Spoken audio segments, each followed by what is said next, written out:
Hi, everyone. Thank you for joining us again today. I'm Jen Chonker from the New Jersey Autism Center of Excellence, the NJACE, which is hosted in part by the New Jersey Governor's Council and the New Jersey Department of Health.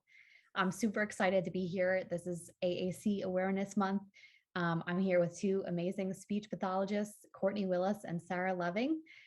Before I introduce them, just to go over our usual housekeeping notes that we are live on YouTube right now. The replay is available anytime after we air. We will have both Spanish and English captions as well as a transcript.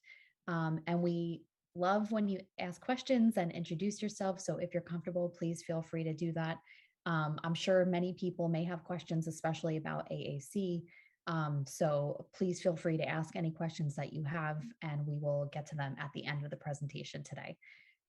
So with that, I'm very happy to introduce first Sarah Loving, who is a speech language pathologist based in Dallas, Texas. She graduated with her undergraduate and graduate degrees from Stephen F. Austin State University. Sarah also holds a certification of assistive technology application through California State University of Northridge. She has a variety of clinical experience, but specializes in alternative and augmentative communication and literacy. Sarah is licensed within Texas and holds her certification of clinical competence by the American Speech Language Hearing Association.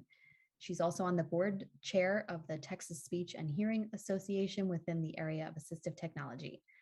Sarah is the owner of Chatterbox Therapy Center in Dallas, Texas, which is the first Dallas-based LAMP Center of Excellence and the only AAC forward clinic. Welcome, Sarah. And next up, we have Courtney Willis, who is another speech language pathologist practicing in Dallas as well. She holds a BS in speech language pathology and audiology and MS in communication disorders from the University of Texas at Dallas. Her primary areas of practice are autism spectrum disorder, apraxia, and motor speech disorders. Courtney currently leads several early intervention programs, social information and self-advocacy groups, as well as providing individual speech language therapy sessions, prompt therapy sessions, DTTC therapy sessions, motor speech assessments, language assessments, corporate trainings and consultations, and educational seminars.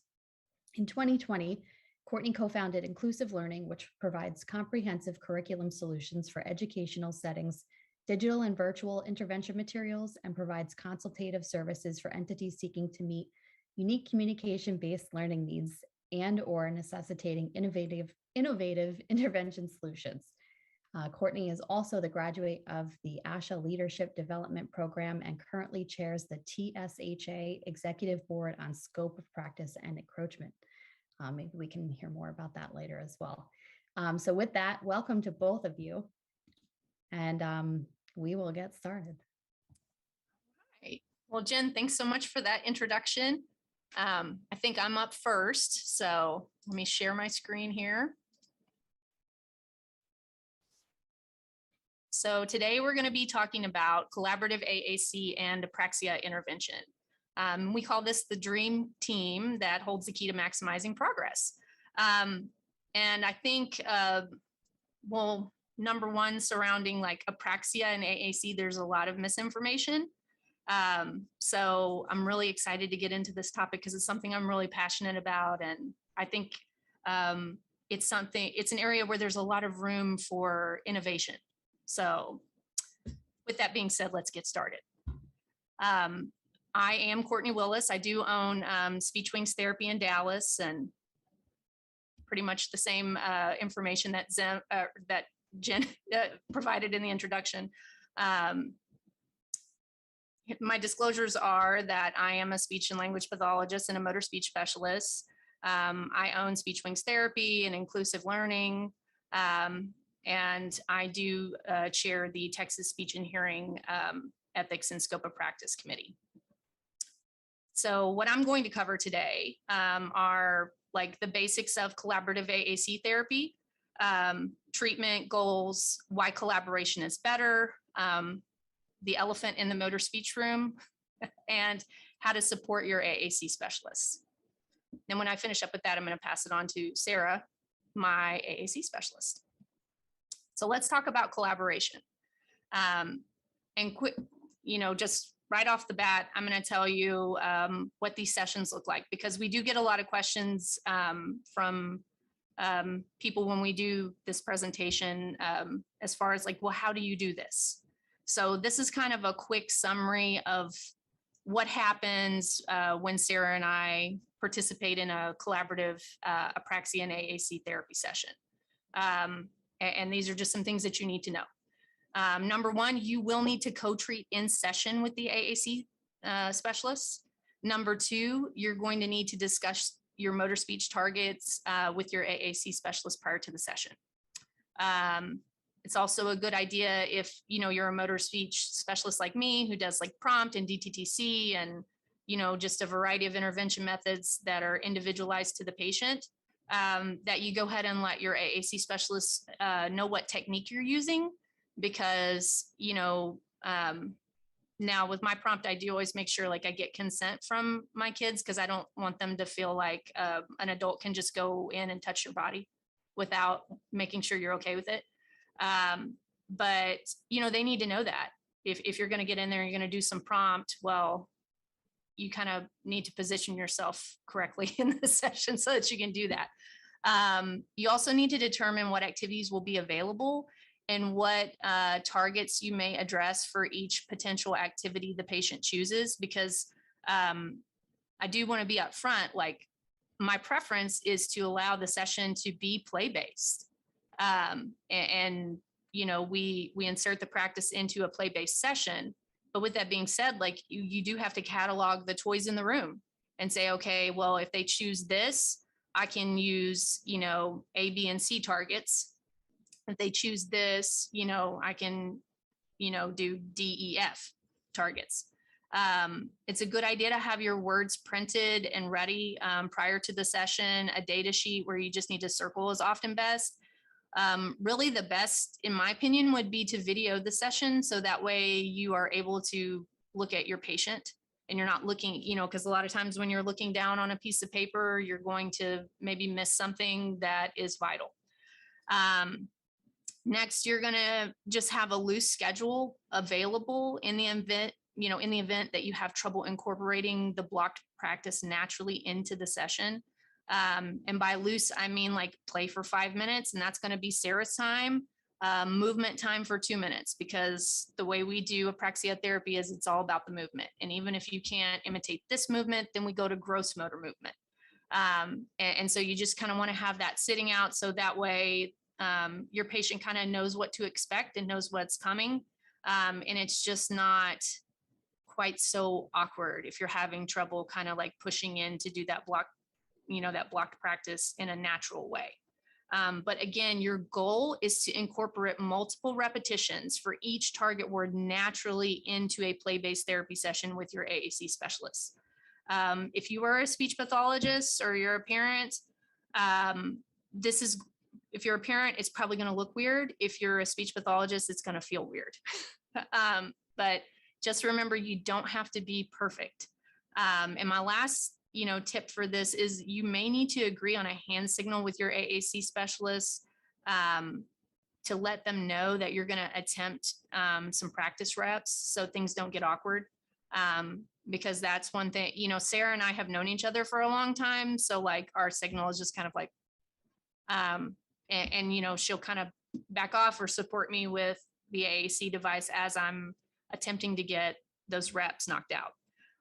But if it's somebody that's new, I would definitely suggest, agreeing on a hand signal or a word or, whatever. These are some examples of, what you can use to kind of create a play-based therapy session where you're also incorporating that block practice in a naturalistic way to the best of your ability. Because that is one area of Apraxia therapy that I do feel like we just need more, we need more studies on it. We need more science because, for younger kids, play-based intervention is the most efficient way to target, speech and language and communication. Well, in Apraxia therapy and almost all the traditional approaches, those rely on like, blocked practice where you're going rep after rep after rep after rep.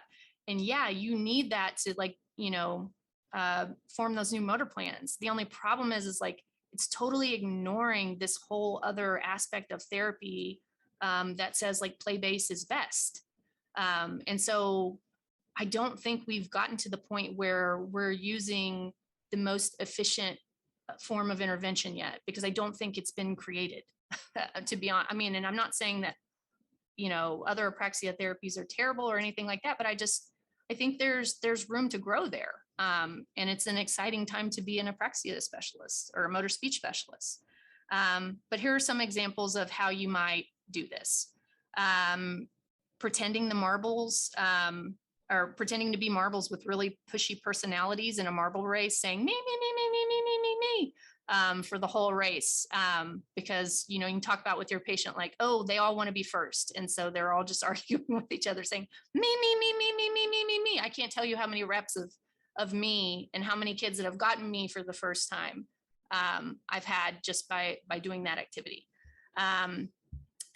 Having your AAC specialist develop narcolepsy in the session and yelling, wake up, only to have her fall back asleep at least 10 to 15 times in a row before finally returning to consciousness. And again, it's like you have another SLP in the session with you. So like you can use the other SLP. Having your AAC specialist accidentally put on a magic hat that makes it difficult to hear and telling her to take the hat off until she finally hears you. And these are just some examples of target phrases that maybe, my kids happen to be working on. Having a frozen day where you put snowflakes in several activities around the room that freeze part of your body. And again, you'll have to go full character in this until you and your patient have yelled, let it go long enough for Anna to realize you've been frozen and unfreeze you. Repeat up every time you add a block to a block tower.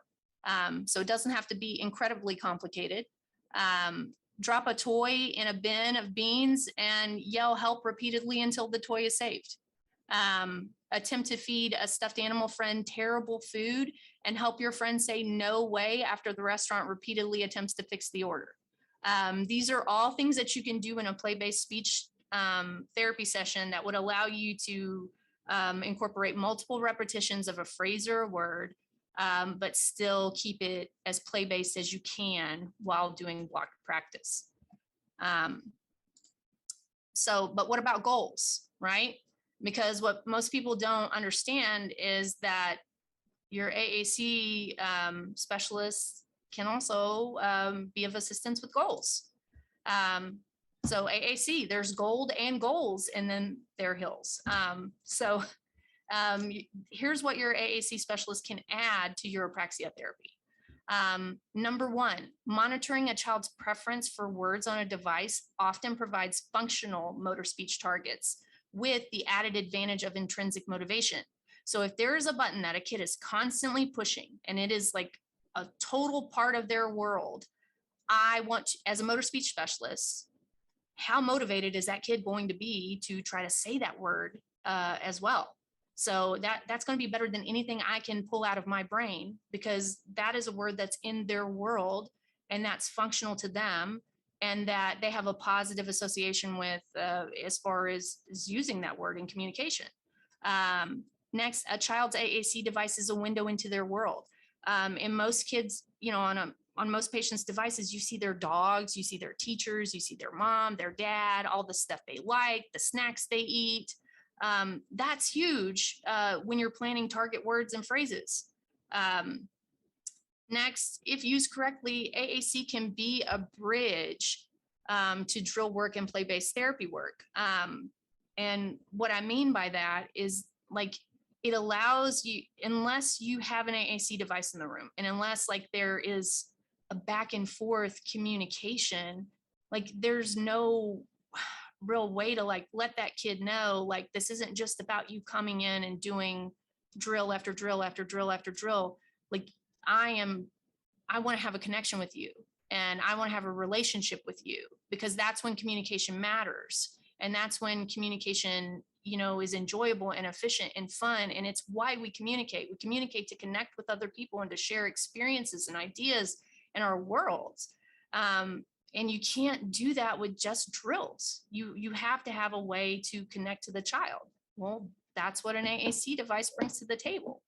AAC can often provide valuable information with regard to internal status and emotional regulation necessary for effective treatment. I cannot emphasize enough that if you're working on a motor speech target and that kid is stressed out and they're dysregulated and they feel defeated and sad about the way their practice is going that day, that is not an efficient session. But the other end of it is like with kids with motor speech disorders and apraxia, one thing we don't do is tell them that some days you will practice and you will be able to change your motor plan and you'll make progress towards a target. But some days, for no known reason, you will wake up and your mouth and your body doesn't do what you want it to do. So unless I have a way to communicate with that kid and find out whether or not that's one of those days, and I do actively ask my patients, is your mouth doing what you want it to do today? Yes or no? And they can then go on their device or signal in some way, yes or no. And if they answer yes, then that allows me to give them an explanation and to say, don't worry, this is normal. Your moves will come back. They do. I've done this for a very long time, and I know I'm asking you to trust me, but really trust me. Like, I know about this. I know that some days your mouth will not do what you want it to do, but I also know that it will come back. So don't feel scared, because imagine what that's like to like wake up, and yesterday you could say something and you've worked really hard, for months towards it. And then you just wake up one day and you can't do it. Like and then nobody gives you an explanation. Nobody tells you it's normal. Nobody tells you that, like, hey, it's going to come back. Don't worry. That's a terrifying moment if you're a kid.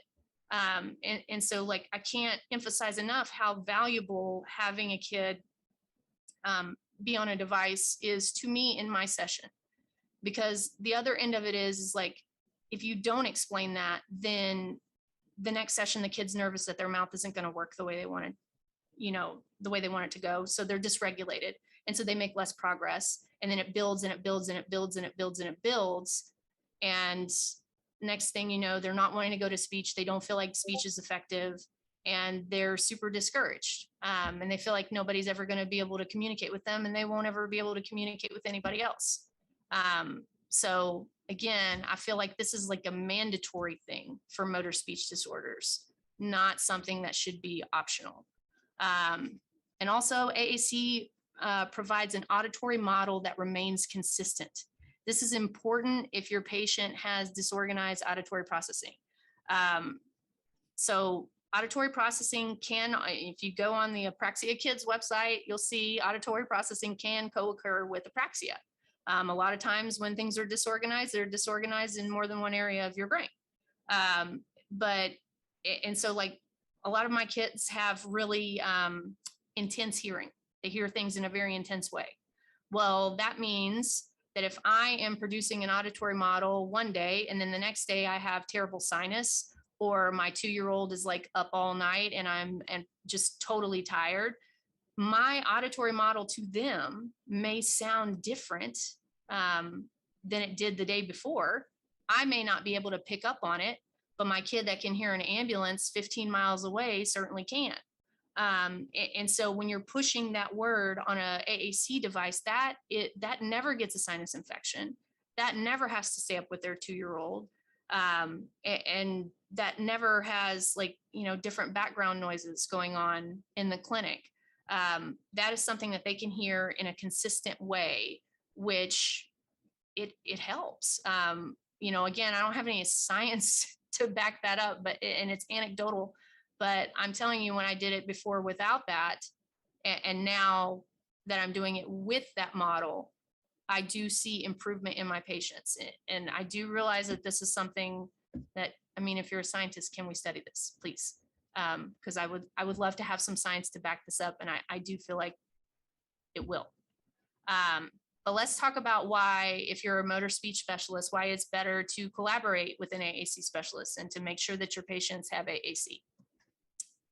So the traditional Apraxia therapy often underutilizes the advantage of creating participants and not patients.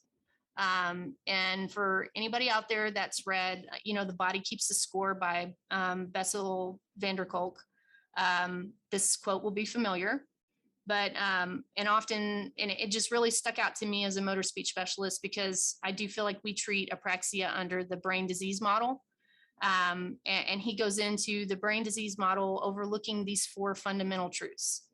Number 1, our capacity to destroy one another is matched by our capacity to heal one another. Restoring relationships and community is central to restoring well-being. Number 2, language gives us the power to change ourselves and others by communicating our experiences, helping us to define what we know and finding common sense of meaning. Guess what? When we're doing, rep after rep after rep after rep in drill work, that's not communicating an experience. That's us repairing a motor plan. Where's the part where we let our kids who are not verbal speakers communicate their experience? Number 3, we have the ability to regulate our own physiology, including some of the so-called involuntary functions of the body and brain, through such basic activities as breathing, moving, and touching. And number 4, we can change social conditions to create environments in which children and adults can feel safe and where they thrive. When we ignore these quintessential dimensions of humanity, we deprive people of ways to heal from trauma and restore their autonomy. Being a patient rather than a participant in one's healing process separates suffering people from their community and alienates them from an inner sense of self. So I think that is such an important point to make, that if you are a speech pathologist that specializes in motor speech, and you are only targeting your patient's ability to produce verbal speech, what you are doing is not only, and you give them no way to communicate with the world around them and communicate what's going on inside of them, you're creating the most lonely child you could possibly create, because you're alienating them not only from their community, but from themselves. So again, this is something that's got to be mandatory with apraxia therapy. It's not something that needs to be voluntary. So that falls under social emotional needs, right? So how do we address the social emotional needs of our kids and help them communicate while addressing motor speech issues? Just like John, Paul, Ringo, or George and Ringo, we get by with a little help from our friends. So here's why AAC is your motor speech sidekick. AAC often helps you determine where or when there's a problem with something you're doing in treatment. And I can't tell you how many times I've tried to choose a target word that my kid didn't like, or there was something that they associated with that word that was negative, and having that device there and having that kid, be able to tell me that they just didn't like it, or they didn't feel good about it, or they just felt like they couldn't do it, which is fine because it happens when you're a kid, right? Sometimes you just feel like you can't do it. Well, when you have apraxia, it's often beneficial if your clinician is like, okay, let me take your word for it, and let's try something else. Also, AAC allows your patient to provide feedback on how they feel about treatment. So you remember that scenario that I talked about before when I asked, when I ask kids, is your mouth not doing what you want it to do? Well, I have one patient, and this happened just a few months ago, where I could tell he was trying really hard with his reps, but it was a tricky talking day. And so, I asked him, I was like, Bud, is your mouth not doing what you want it to do today? And he said, no, got on his device, said no. And I said, well, don't worry. Remember, that's normal. That happens sometimes. And if you just keep watching my mouth with your eyes and keep trying to move like I'm moving, eventually it'll go back to the way it was, and your brain, will be able to do it. Your brain will teach, your eyes will teach your brain how to move your mouth. And I saw him looking around on his device for quite a while. And then he finally found what he wanted to push, and he pushed it, and his device said hardly. So like, not only did it like let me know that like he wasn't feeling good about like how his mouth was moving, at least I did know he kind of had a sense of humor about it, which, you know, I don't know, it's not tangible in session, but it makes a difference. Again, if you're a scientist, please, can we study this? AAC will also allow you to incorporate play-based therapy into drill work. This can increase repetition, encourage gross motor movement imitation, which is, again, that's like where you start with Apraxia therapy. And it supercharges your fun. You're not just sitting there in a chair, you know, with me giving you like a token board or whatever, and like you get a prize at the end of it. Like the whole session is a prize, and you're having fun, and you're doing the work that you need to do, but the whole thing is a positive experience instead of like this, you know, holding pattern of me needing to do this thing that's like super hard for me and then hoping I get the pot of gold at the end of the rainbow. It changes the whole dynamic of a motor speech session when you do things this way. AAC has a potential to improve receptive language and speech acquisition. And again, these are areas where we need more research, but in my practice, you know, in over a decade, these are some things that I have learned. Auditory processing can co-occur with apraxia. You ask any motor speech specialist in the world, and they will tell you that happens. Trauma responses are, and again, we'll get into trauma in the kindest way possible, but they're encoded in your brainstem through sensory information.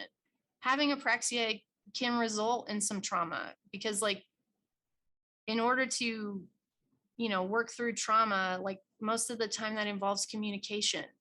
And when you're not able to communicate, you have no way to your brain has no real way to release it or to make sense of it, or to get past it or work through it. And in fact, in 2019, Cambridge did a study, and the prevalence of PTSD after suffering an injury in children was 20%. These are children that could talk about their experience. These are not children that have no verbal means of communicating anything that happens to them. And, you know, in an effort to not be lengthy, which I clearly fail a lot of the time, children with disabilities are disproportionately, you know, at risk for some form of abuse. So like, we have to think about these things when we're teaching kids how to communicate. And like, we have to start being proactive about this so that if, God forbid, something like this were to happen, we've already taken steps to mitigate it and to create a mentally healthy response to that. But going back to receptive language, prosody, tone, rate, accent, etc., those are all auditory stimuli. And auditory stimuli is processed in your brainstem first, right where that trauma response is. So you could be triggering a trauma response without even knowing it. So say there's a certain tone, a certain prosody, a certain word that the person that, you know, knowingly or unknowingly, you know, caused some trauma to your kiddo, and you're wondering why they're flying off the handle and you can't figure out what it is that you're doing in session that's, you know, just making them extremely dysregulated. Well, it could just be something that you're saying that they have no way of telling you, and you have no way of knowing. So again, you know, if I have a kid that's doing that, a lot of times if I go on their device and say the same thing, I don't get that response that I get if I said it in a verbal way. And I do think that there's something to that. And I think there's something to, you know, the fact that most people haven't been traumatized with synthesized speech. So again, it's something that's worth investigating. But when you activate like a trauma response in a kid, you put them in fight or flight. Well, no, there's no new learning happening in fight or flight. And some kids, you don't even know that you're doing that to them. And so synthesized speech may allow us to avoid triggering a trauma response at the level of the brainstem and maintaining the regulation necessary for learning new movement gestures or movement transitions. And again, less stress equals actual learning. AAC may also improve expressive language and speech acquisition. It's crazy, but one surprising discovery, because Sarah and I did a camp where we had graduate clinicians come in, and we taught them how to do collaborative AAC and Apraxia therapy.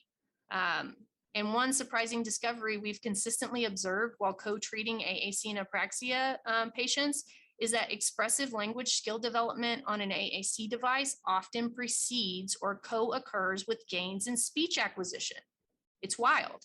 But if they start using a word on their device consistently, it's usually like the week before, all of a sudden they start attempting that word verbally, and it just seems like they move faster to mastery of that word as well. AAC language acquisition may often signal when motor speech gains are emerging. So like when I would see them do that on their device, I would say, okay, well, like, let me like go ahead and like add this word to their target list, because I know I probably am going to need to like add that in the next couple of weeks. And time after time, I had no idea that this kid was about to be able to, produce this motor movement, but the AAC device was the thing that signaled that they were getting ready to be able to do that. So again, it's invaluable to a motor speech specialist. And last, AAC is also a much better indicator of appropriate target stimuli than a treating clinician's best guess at what will motivate a kid, because that's their world, that's their words. So they're going to be hearing it all day because they're going to be pushing it on their device. So it's a consistent model, but it's also things that they use, and it's things that matter to them, and it's things that give them power. Those are all things that are criteria for apraxia targets. But let's talk specifically about motor speech gains. So this summer, we developed a program to test the effectiveness of collaborative AAC and Apraxia intervention. Graduate students were trained and performed collaborative intervention techniques. During our first month of camp, each of our campers was able to produce verbal approximations of at least 1 to 3 words or phrases they were previously unable to approximate. In the world of apraxia, that is insane. That's amazing progress. One camper had at that point had already mastered 2 target phrases after 3 weeks. That almost never happens in our world. Per a caregiver report, this patient was previously unable to produce these phrases even with maximum cues. So that, again, these are things that need to be studied. All of our campers made rapid progress after 4 weeks with no observed regression, which again, for apraxia is kind of wild. And the last thing I do want to get into as far as advantages are these things that I've termed witness marks. And I know this is going to sound like far out, but in antique clocks, a witness mark is often a small dent or a hole that once held a screw. And they can also be impressions, outlines, and discolorations left inside a clock from missing pieces. Witness marks are clues that help determine what was in the clockmaker's mind when he first created a thing. Well, again, our brains are not this simple, but clockmaking always does make me think of neuroscience, because there's all these moving parts that have to fit together in just the right way and have to fire at just the right time in order to produce a larger movement. Well, I found that AAC helps me more accurately locate the witness marks of communication, as well as motor speech movement transitions and sequences necessary for verbal communication. And what I mean by that is a lot of times there'll be words that I would never in a million years, and it happens with apraxia, it's like they can't say dog, but they'll say Cinderella. And you have no idea why they can say it, but they can. Well, a lot of times I'll see a kid push a word on their device and they'll be mouthing that word, and that motor plan will not be impaired. And so that's kind of like a witness mark to me to tell me, hey, wait a minute, this is stimulable. I would have never chosen this word for a target word that might be stimulable, for some motor speech gains. But because of that witness mark, because they're pushing that and I see them start to mouth, I know to target mom.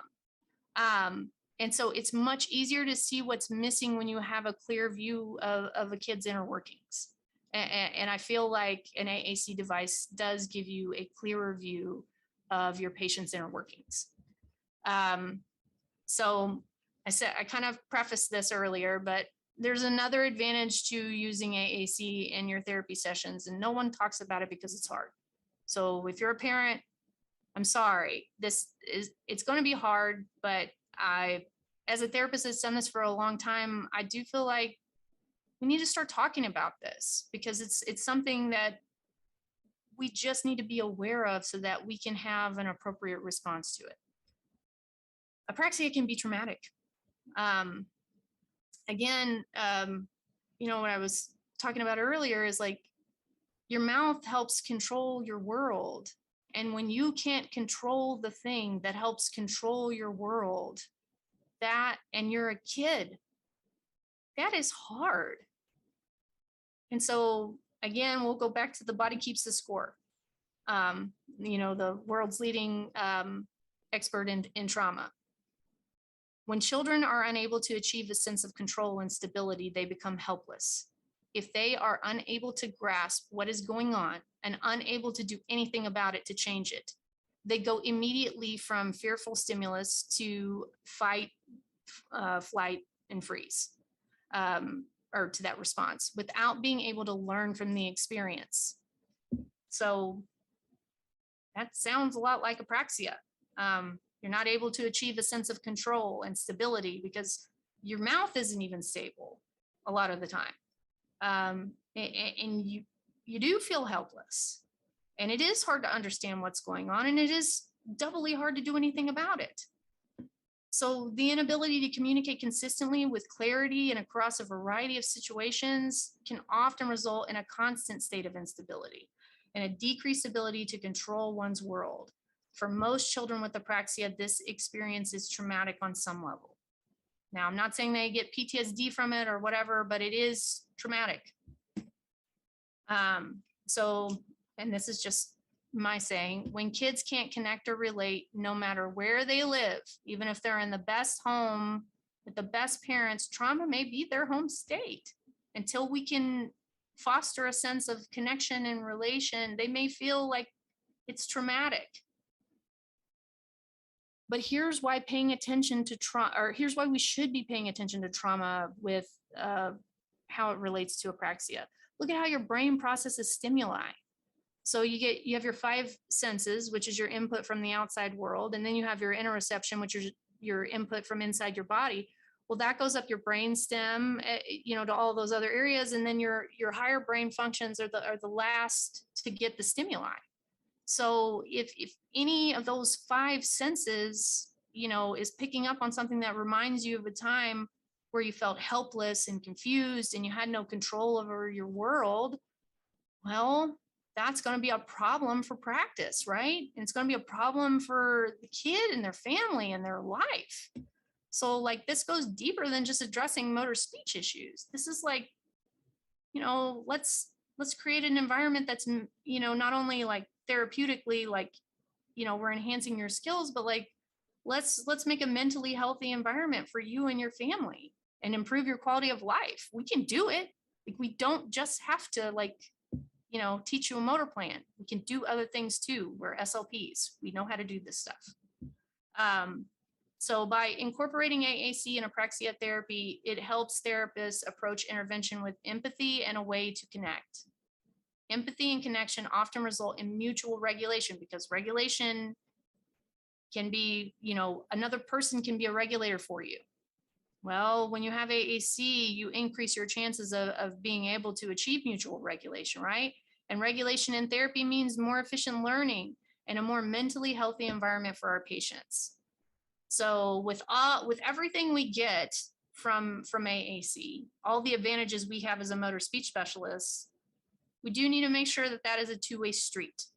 So we also need to support our AAC specialists. So these are just, I'm sure Sarah would probably do a much better job of coming up with more tips, but like as an AAC ignorant motor speech specialist, these are my rules that I've come up with for myself. So what do we need to know about AAC? The phrase motivate, model, and move out of the way.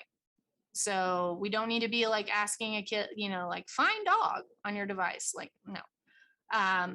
We know it's about modeling. So if we're in those sessions and we don't have an AAC specialist with us, we still know that we need to be modeling and motivating and moving out of the way. It's essential to encourage your participant, notice I say participant because they have an AAC device, to seek out a specialist that adheres to the above quote. So like you need to find, get your kids to find an AAC specialist that does therapy in that way. Next, adding an AAC specialist to your team is a best case scenario in terms of progress. I have not had a scenario where, I've had Sarah come in and do, AAC therapy with my Apraxia kid where it hasn't increased their progress. AAC can often increase autonomy. Autonomy is essential if we want to turn patients into participants, right? AAC is not one size fits all. So you can't just say like, oh, well, you have Apraxia, go get on Proloquo.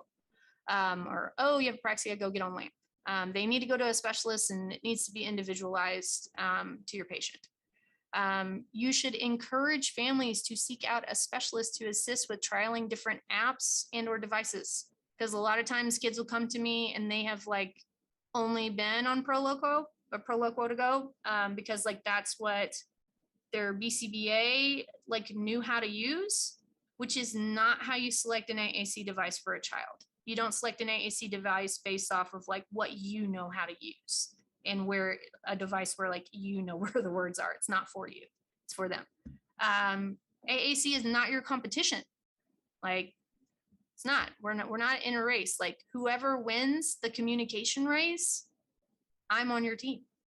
Like it's us against all the barriers that our patient is up against. It's not us against each other. And lastly, do not change the buttons on your participant's device if they have an AAC specialist, because they will come for you. So don't touch them. If you need something added, call, email, text, but do not change the buttons. And last, just something that always sticks out to me, because like I've noticed a lot of motor speech specialists get like super, nervous about stimming on a device. They think the kid's like perseverating on something, or it's like, interfering. And maybe I have like a high tolerance or whatever, but stimming on a device is often a signal of interest. So if a kid's pushing a button over and over and over and over again, I'm like, oh, well, let me just put this on my target word list. Thank you. Because interest equals intrinsic motivation. Intrinsic motivation equals faster progress. Stimming on a device is equal to babbling. If you're a speech pathologist, you know that babbling often precedes expressive language. And I have found that in my practice that is often the case. So if the kid is, hitting the word over and over and over and over and over again, often we are, verbally able to say that word shortly afterwards. And by shortly, I mean like, a couple weeks, not like, 5 seconds. It does take time to learn a motor plan, but still. So like, remember what I said about parallel progress. If they're doing something on a device over and over and over again, you're often going to see it in your motor speech area. So I'm sure a lot of, motor speech people are saying, but, what will my parents think? What will the parents of my patient think? Well, almost every parent, if you're a motor speech specialist, is going to ask you in a very hushed tone, like, like it's something that's, taboo, but they'll say, but doesn't an AAC device discourage verbal speech? I've been told that if we put him on a device, he's never going to want to like use his mouth to talk, and like he'll never talk if we just put him on a device. That's not true. There's not any science to support that. That's like something that someone thinks, but that person does not read any scientific literature at all. It just came from their brain and it's wrong. So your endorsement of AAC will make families more likely to buy into AAC. If you say no, I don't know who you went to before, but that is a total just incorrect statement. Here is the evidence. Like, look at all of these studies. Look at how peer-reviewed they are. You know, you should really be questioning the person that told you this, because it's so incorrect and it's so antiquated. I now am really wondering, you know, were they professional? If it was a person, you know, you can just say, well, no, that's just not how it works, right? You don't have to be mean about it, but, you know, my internal monologue sometimes is like, oh my gosh.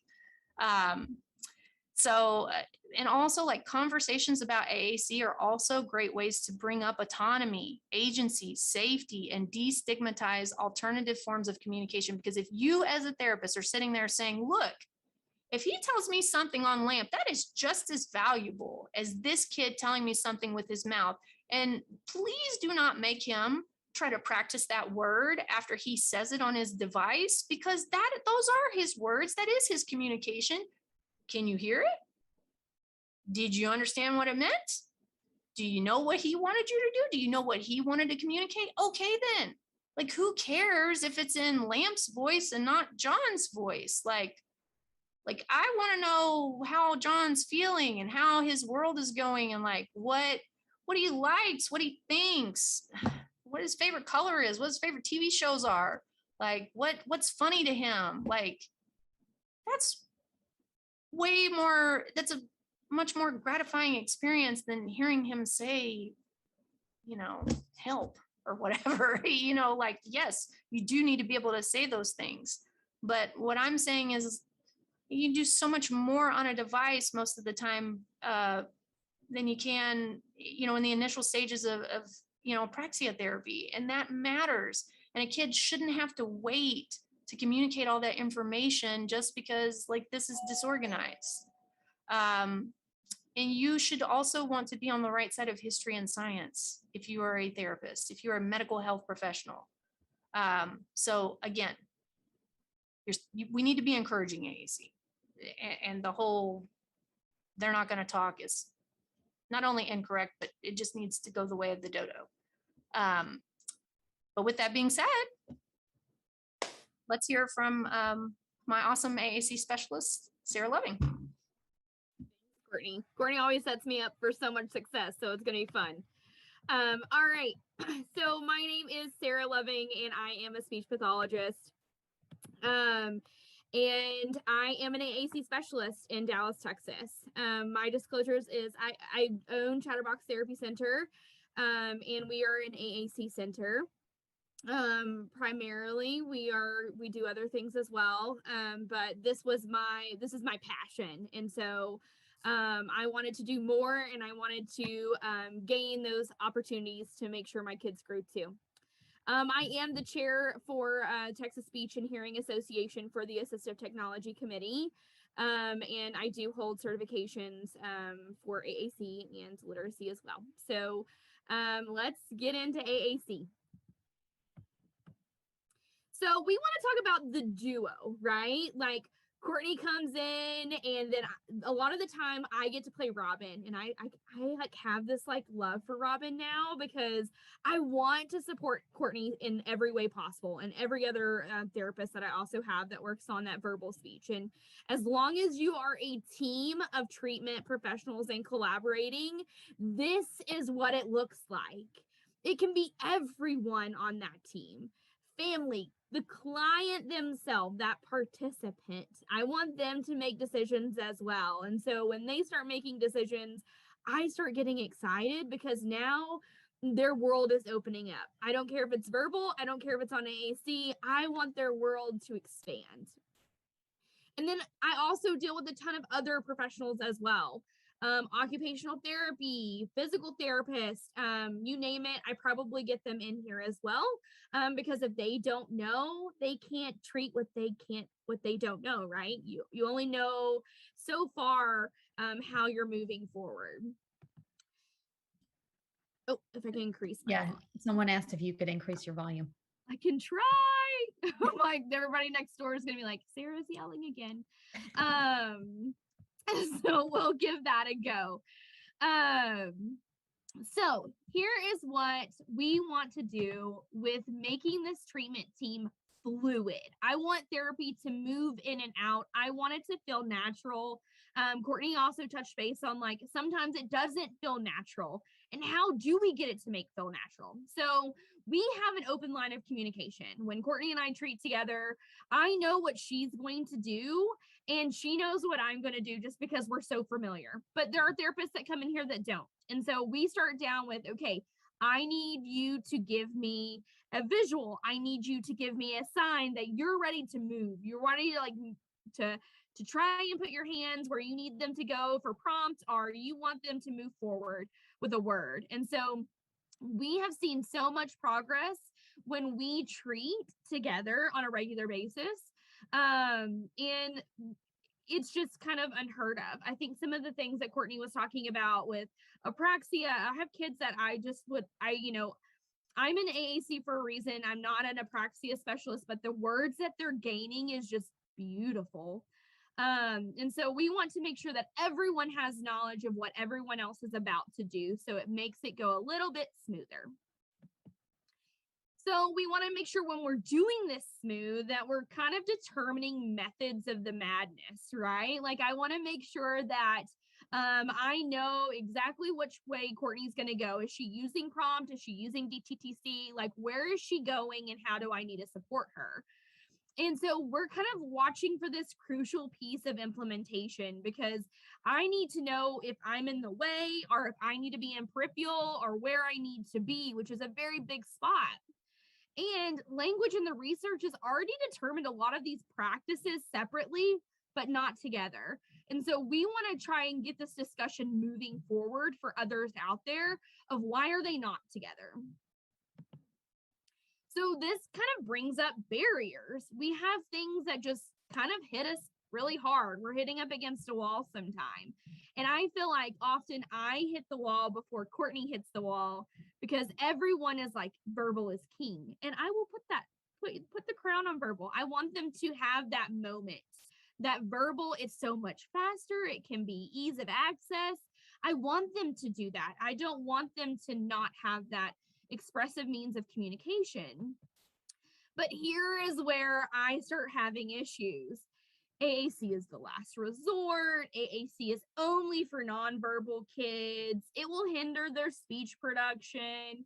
I have to progress from PECs or something low tech to high tech. And I must meet all these prerequisites like joint attention before I put you on an AAC system. And this just isn't true. These are all the myths that I'm constantly trying to tear down these walls.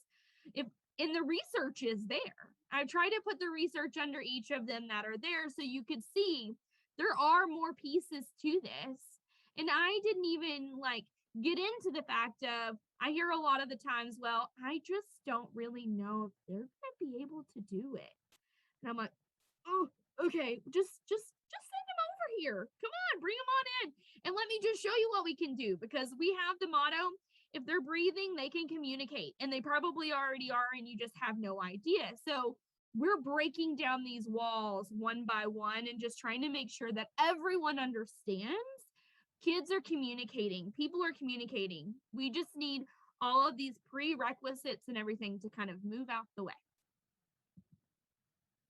Now, there are some therapist barriers as well.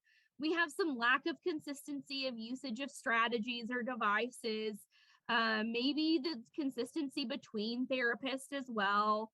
Sometimes the expectations are either too high or too low. And when we push too hard or we're not where we really need to be on level, we often see we start kind of falling and diminishing our ways with that child because they're already losing hope. And sometimes the family hasn't been provided with an explained treatment plan with the caregiver. So if they don't understand I'm trying X, Y, and Z because it's going to help Courtney with X, Y, and Z, I get better carryover when I'm trying to say, these are the target words that your therapist is working on with Apraxia. I'm hitting them super hard and hoping to see something verbally. And as soon as I do, I call and I email and I text and I probably send videos and say, look, they're starting to mouth. And so then we're starting to see this kind of forward progress. We also have this like specialized therapist, and we know not everyone gets to be specialized. And I was in the schools and you had to wear all of the hats all of the time, and it's not always fair. Now, we don't want you to feel like, oh, well, you have to have this, and this, because while in a beautiful, perfect world that Courtney and I get to treat in, it is beautiful and perfect.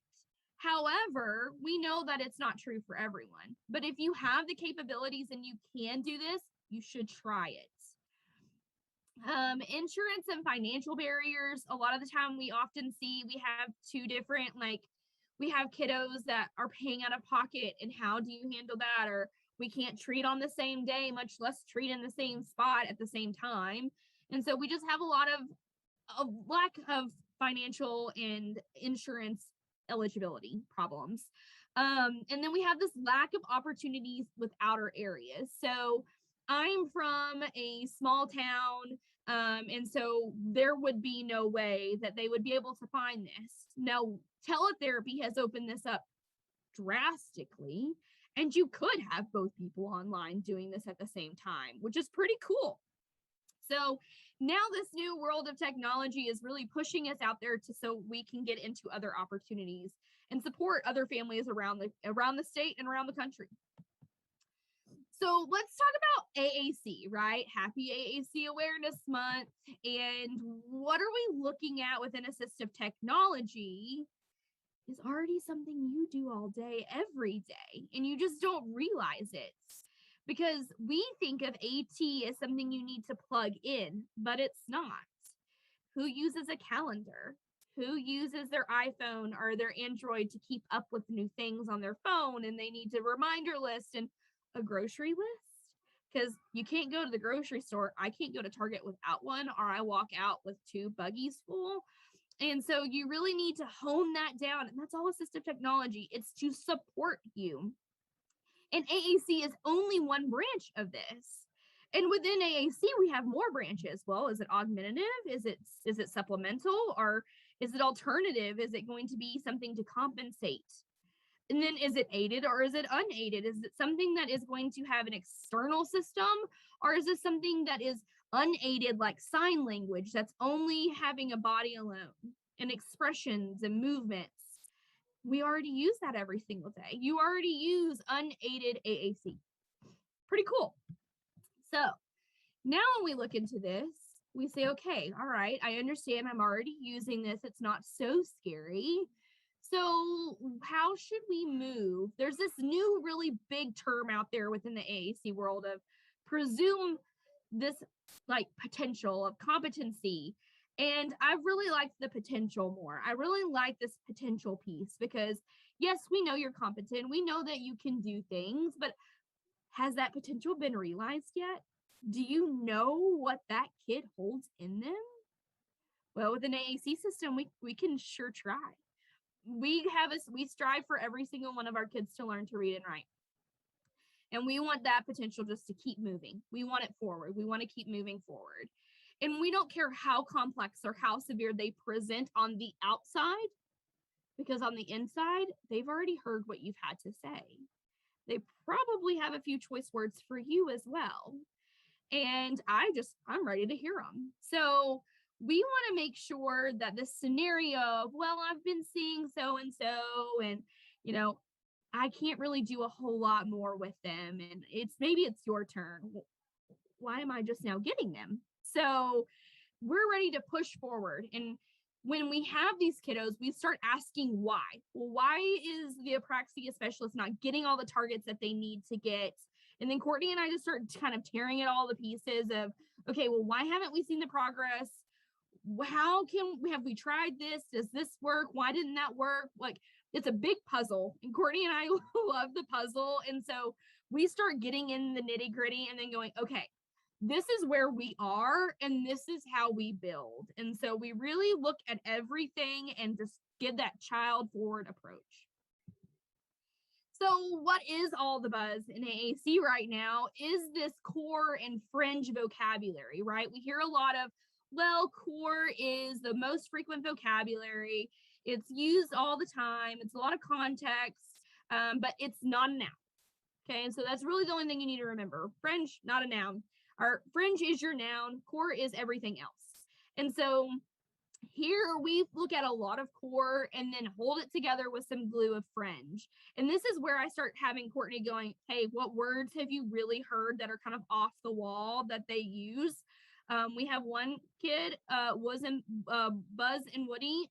That's all we want to talk about. So I'm like, okay, well then if we got that, how can I start kind of categorizing those toys in the room and putting your core to it? And so that's where we start getting some of this also. But some of these things, you know, we're pushing core, and Courtney will, and you know, Apraxia specialist will help me with core. But this is really where some of the bread and the butter come from, of where you really like to hang is this personal core, because it's intrinsically motivating and it changes. And I think this is kind of where most people tend to freak out, is because, well, I can't add anything to the system. Oh, okay, well, I know that we probably threatened you that was really hard, like, and you don't want to change anything on that system, but what do they need right now that is going to make their world change?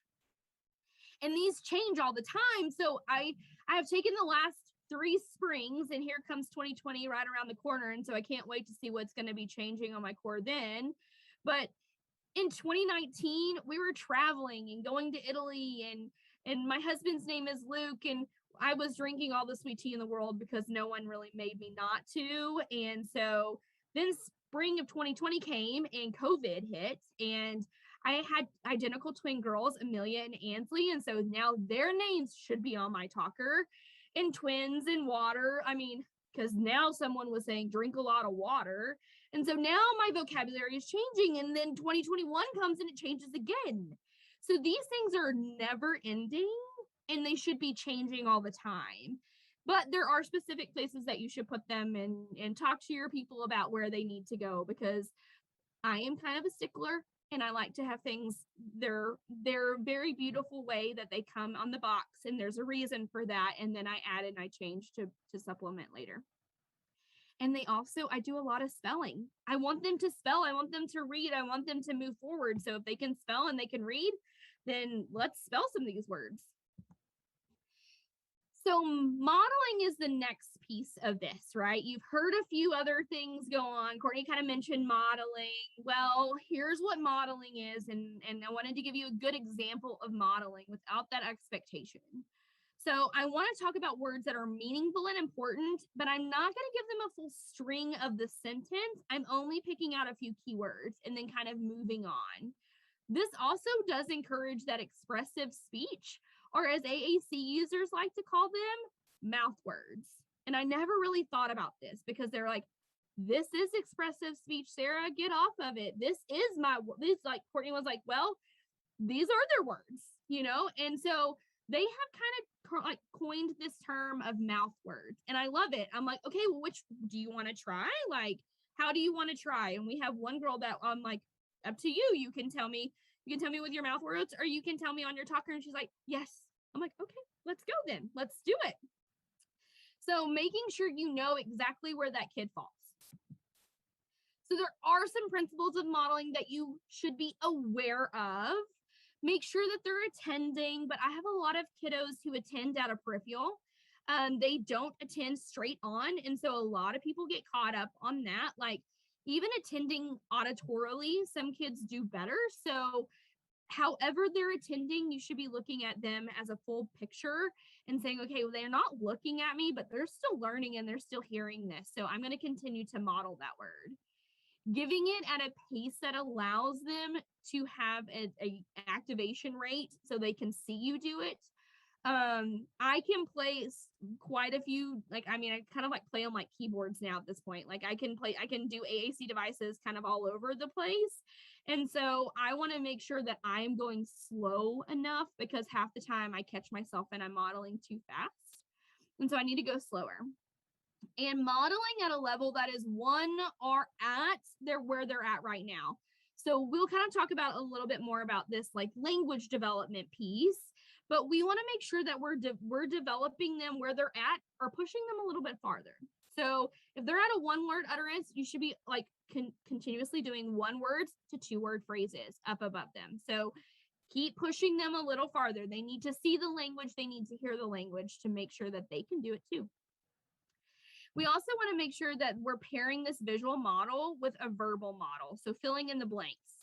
So a lot of the time, this is where some people like, I just can't stand that you do that. And I'm like, oh, sorry. Like, I will be like, well, let's go. And I'll hit go on their talker. Let's go to the bathroom. And I'm just like, I'm verbally finishing in the rest. Like, oh, it just feels like so weird. Like I'm like, well, I know the AAC system so well that I already know where I'm going. And I think that's kind of a different piece, right? Like Courtney knows where she's hitting at with her, like she knows exactly where her hands need to go on that kiddo to like make their face in their mouth and everything do what she does. And I'm over here like, okay, if we're working on go is right here on lamp, go is right here on Prolo Quo, go is right here on this device. Like I know exactly where it is. So it doesn't feel awkward to me. And that's why we talk about having someone who knows, like having an AAC person, because it makes it kind of that fluid feel. And so I don't mind that it seems that way. But we're also looking for smart communication partners. And a lot of the time we're looking at having them do some shorter phrases aimed at what they're seeing, doing, or feeling at that time. They're repeating the message that they use and using really good expansion and trying to work through all of these different pieces of scaffolding their language like that we want them to do. And we would want them to speak as if they were just like that kid is wanting to speak as if they normally would. Then I want them to feel the same way on that communication system. So modeling how they would see it in a verbal as a verbal speech too. And we set no expectations to respond or imitate. So if they're having a really hard mouth word day, then I'm not going to push them on something else either. If I'm pushing hard on what I am doing, and if they want to join, that intrinsic motivation is going to get them there.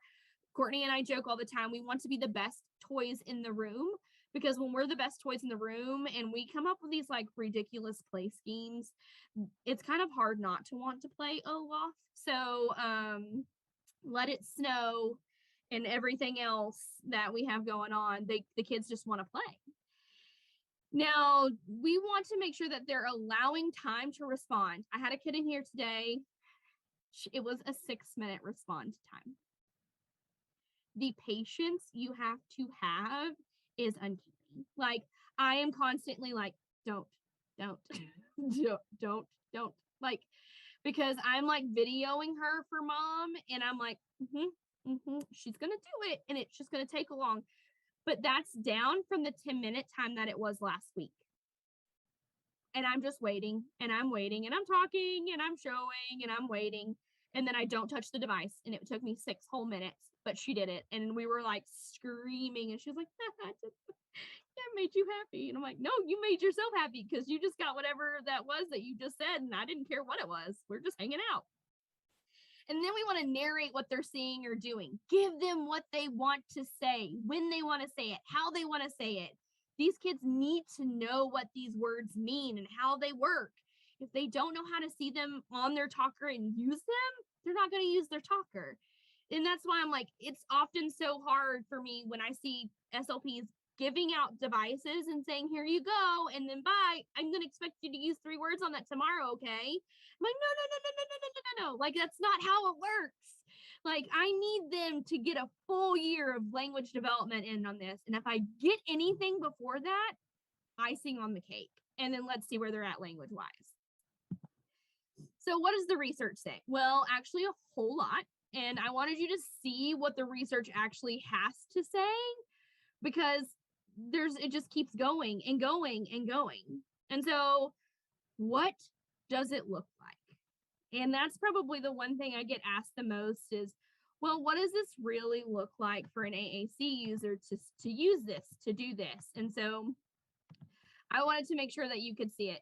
Now, this is sweet little Morgan. I love this child so much.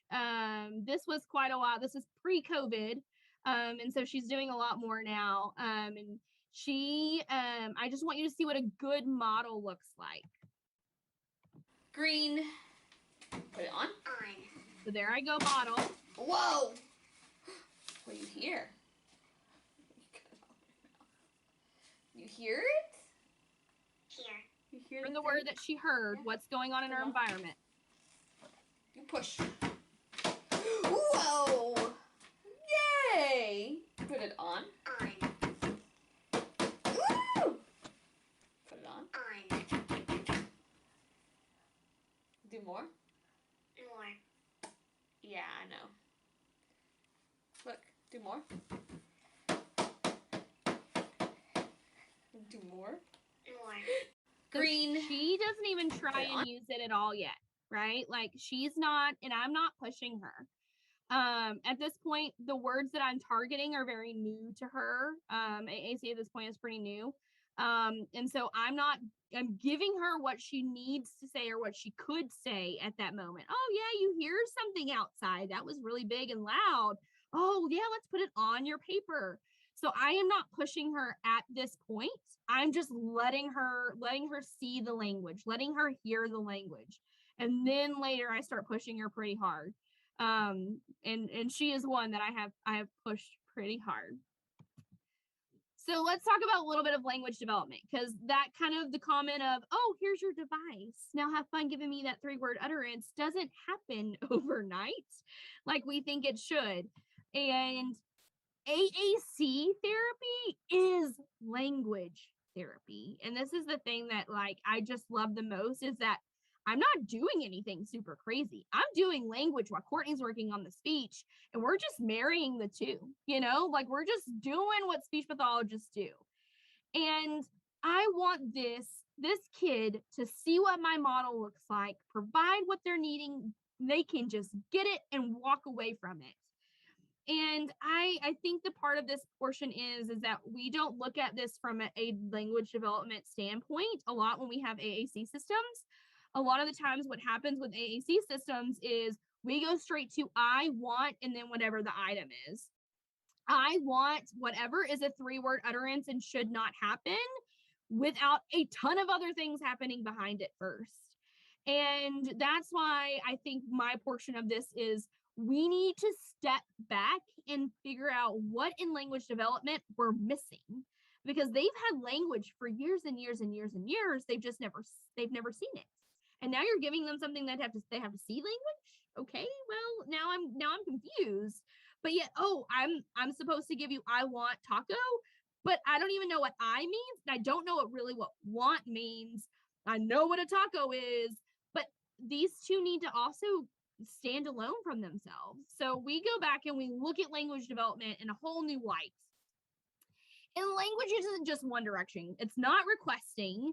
And so we need to take a minute and say, what is language? What are all the different pieces of language functions?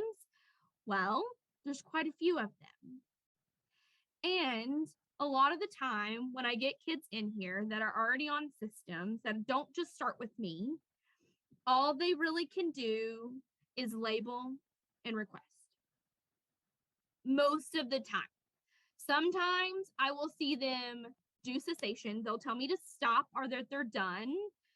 And sometimes I will get them to do a reoccurrence of more, because that's what they've been taught. And they can't, other than that, they probably have their labeling items and they can't get past those four core words and we're done.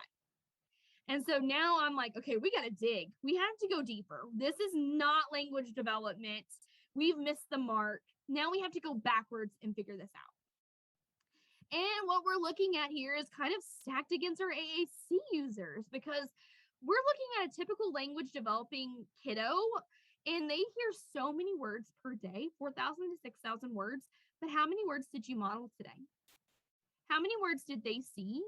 And when I have kids come in here and I can look on their back history and I see that that kid used their system none today, or that they didn't even, the talker wasn't even turned on, or that their screen time usage was 20 minutes and that was a game, I get a little upset, because every single day that you're moving forward, they're losing time, because now you have lost the opportunity to teach them whatever happened in your room today.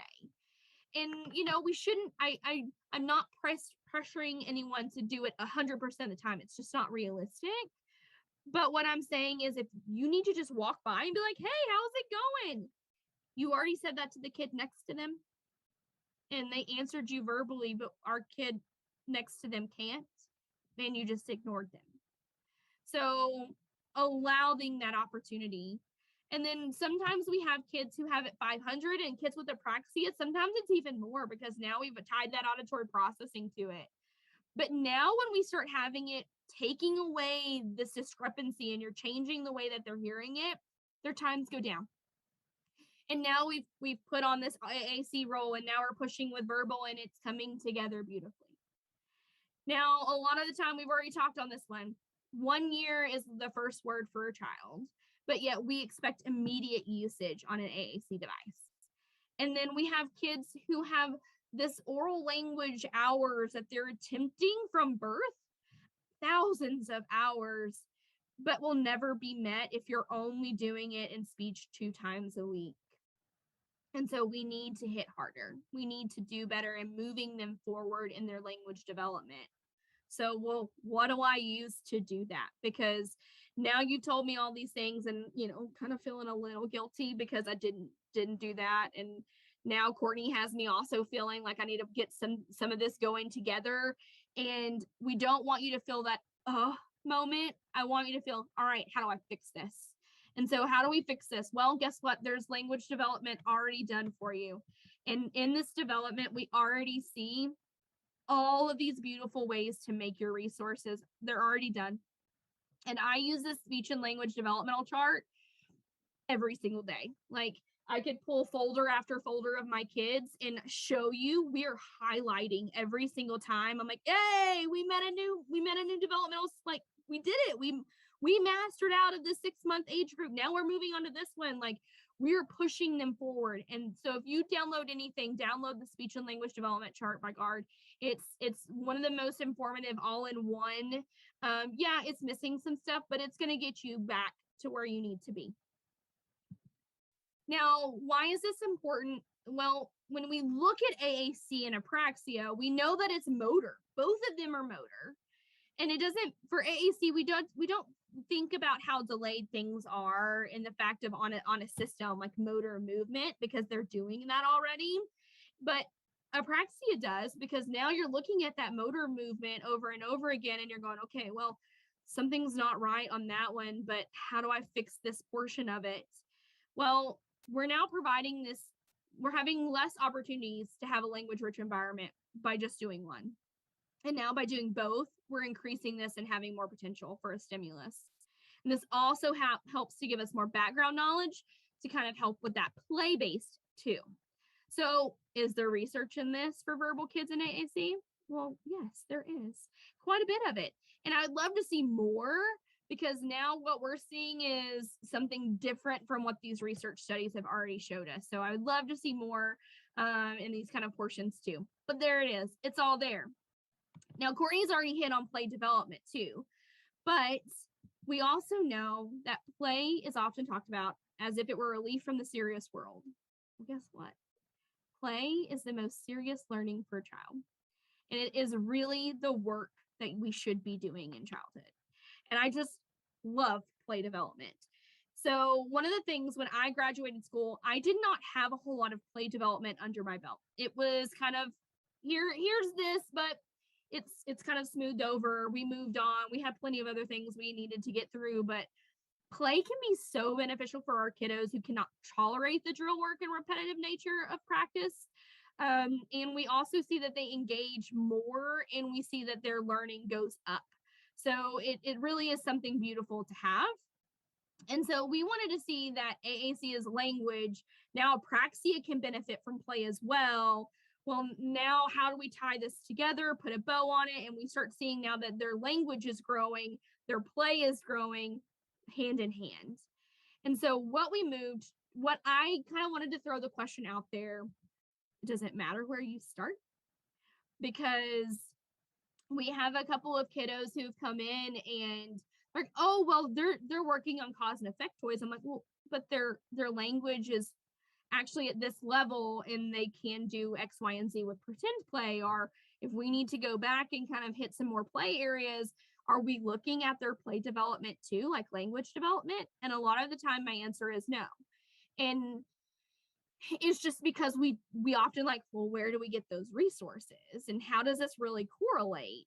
Well, the correlation is actually really uncanny because we need play, because if we're going to reenact experiences, I had a kid in here the other day who was trying to tell me all about when he went to Chick-fil-A the other day, but yet now this is where I'm like, ding, ding, ding, you're ready for past tense, because he was telling me, I eat. And I was like, no, baby, you ate.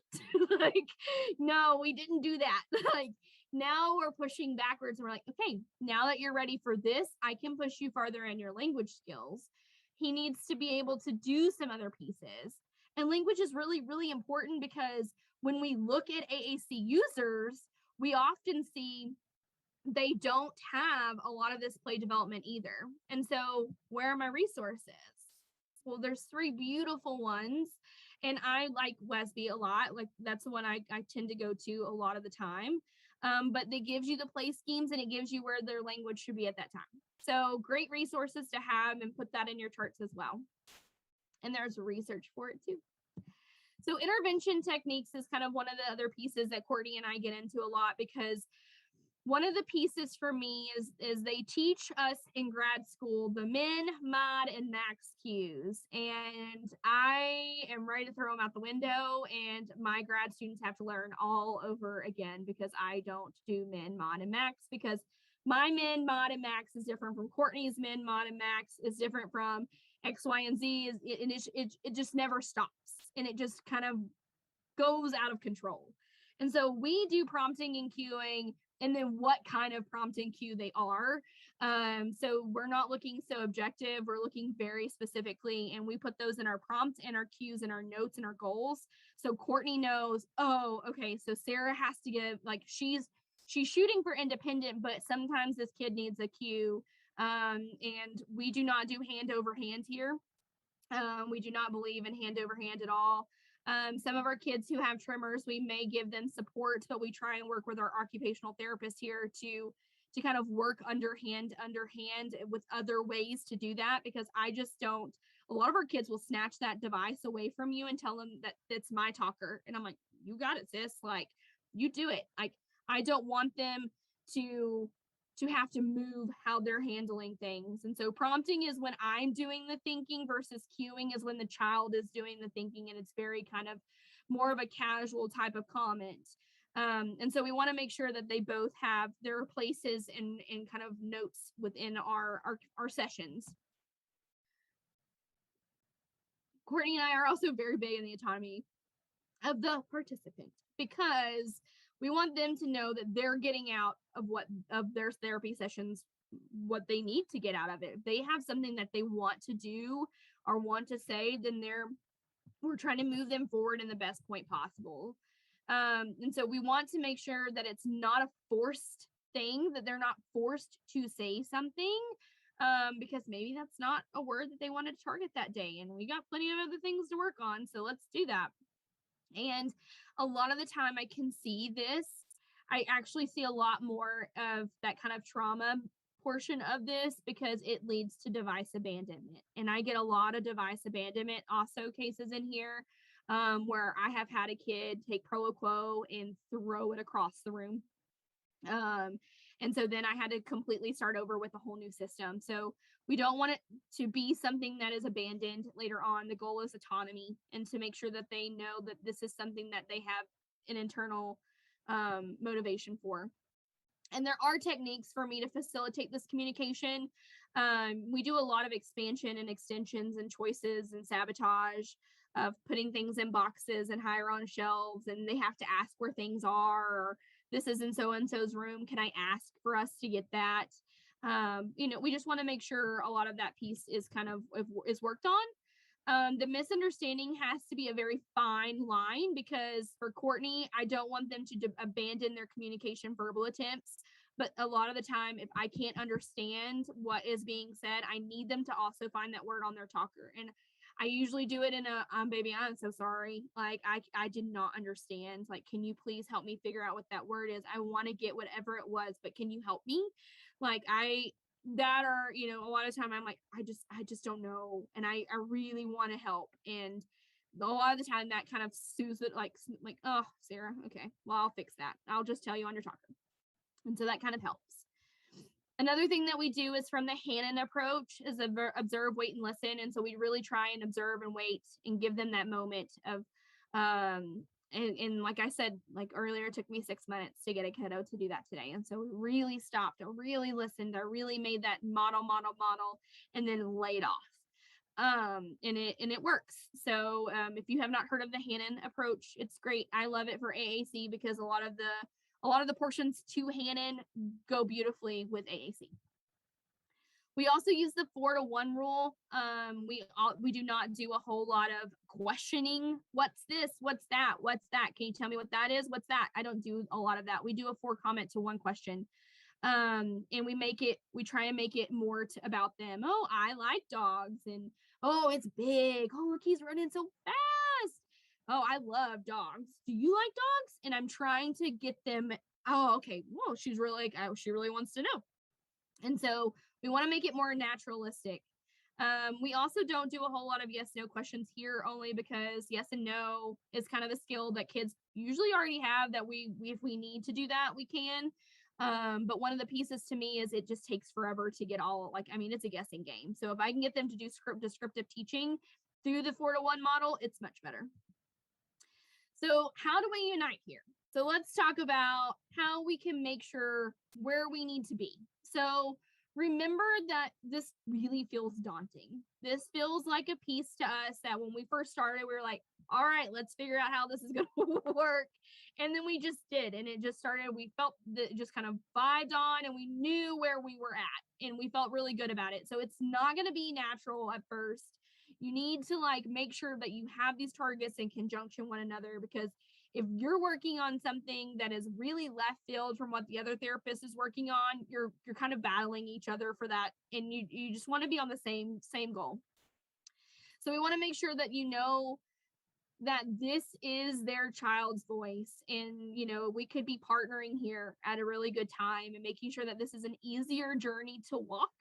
Parents have a lot. And now Courtney and I, now that we also have our own kids, I'm like, yeah, where was I supposed to put that AAC device that weighed 20 pounds in my diaper bag? That wasn't happening. So parents have already a lot on them. We already, a lot of the time we're at the end of our rope, and right now they're walking in, help, asking for anything at this point. So break things in manageable chunks. Don't insult them. Don't tell them that they don't know. I have heard it. I have heard it all. Well, we know best. I'm like, okay, we'll take a seat. Let's learn how to talk to families real fast. And just make sure things are clarified. So make sure that you're looking at things that are functional, development, and personal to those kiddos. Can this be used across settings? Is this on the developmental chart, or where we really need to be? And then are we looking at Apraxia? Are we looking at their targets appropriately? And so we want to make sure that we're working as a team to do that. We also do a lot of feed forward here as well. We want to make sure that the things, we're not dwelling on the past. We can't do anything to fix it. It's already, it's already done. We need to move forward. And so by giving the client, we give our kids very specific feedback. I love that you did X, Y, and Z. You mastered your goal today. Look at this. Look at all of these colors. You're doing so great. I am so proud of you. You're moving forward. I am we're getting closer. We're getting closer. I want them to hear all of this positive self-talk for them. But SLPs also need to hear it too. Okay, well, here's my subjective and my objective, like subjective and objective qualifications. Like, we're moving forward. I see where I need to be. Here's where I'm looking at. And so I have their developmental charts pulled back all the time. Every single session, they are in here.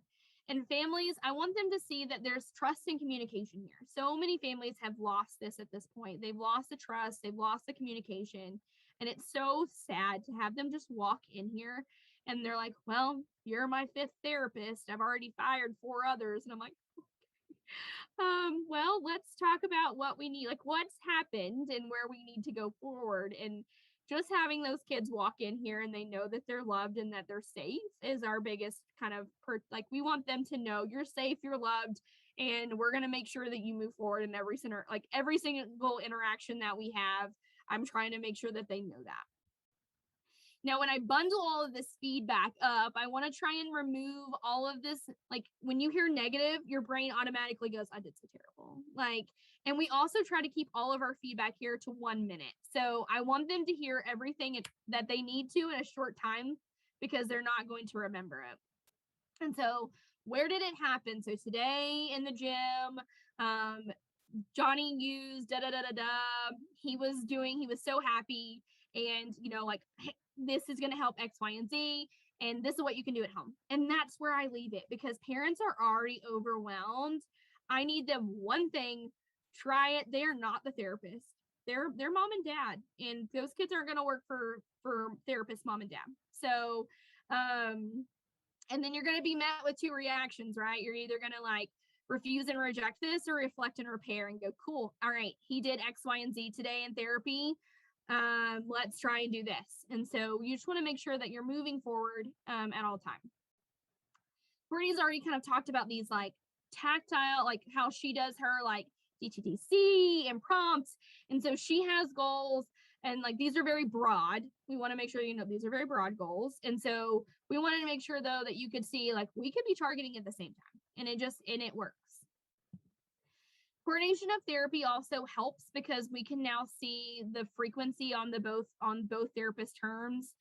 We can also find our initial findings, our current goals and next steps, behaviors that are either good or bad. Hey, they react really great to this. They can't have anything out of their peripheral. We just kind of talk about this as we see it coming. And make sure that we have frequent check-ins on as a need basis. Some of our kids, we have monthly meetings. Some of our kids, it's a text message, which is pretty good too, because we just know. Data is also kind of one of those pieces of, I want to make sure that they're making gains and they have further assistance to press forward for that weak area. But I also need them to know exactly what we need them to do for that data. Okay, by the way, X, Y, and Z hasn't been doing too hot right here. We want to keep this moving forward. We need to work on, can you do this here? And a lot of the time we get, yeah, that's perfect. We can do that. And so just kind of having them supports for their therapy. Caregiver trainings is also another piece. A lot of the time, if they're not coming from an outside, even outside therapy, sometimes if we don't have them coming in from us, we try and train our parents as soon as we get them. But one of the pieces that we get is we get this in their backpack every day and we don't know how to use it. So without training of caregivers in the schools, I was seeing about 75% turnover of devices, and we were flopping. We also want to make sure that we're giving them the best type of theory and of why we're doing that, because we often can tend to talk over parents' heads. Just because it's a lot of jargon, and making sure that jargon is taken down and really put in a really good and respectful way. Courtney has it where she has a grad student. If we have grad students in here, we have them do it to so many other parents. Like, we want them to explain this to any type of parent that walks through our door. And I think that's really good practice for grad students. So Courtney kind of went over these gains, but I mean, it was just amazing to watch these gains this summer and continuing on. I wanted to show you what this looks like in action. Now, this is a feeding therapist, and we're doing feeding therapy, but this kid does have a diagnosis of apraxia, and so I'm supporting her as she's doing feeding therapy because he is at risk for choking and aspiration, because what he's doing right now is shoving everything in his mouth. He has no awareness whatsoever.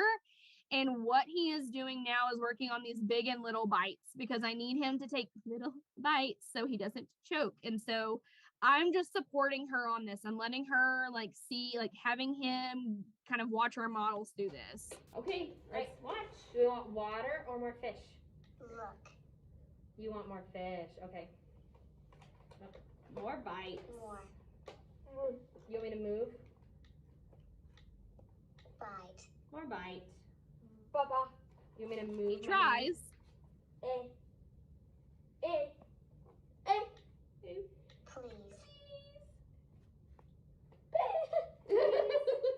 So I gave him a verbal and I gave him an AAC model, and he does it. And what you don't see, this video could go on and on forever, but what he does after that is I take back my verbal model and let her have her verbal model.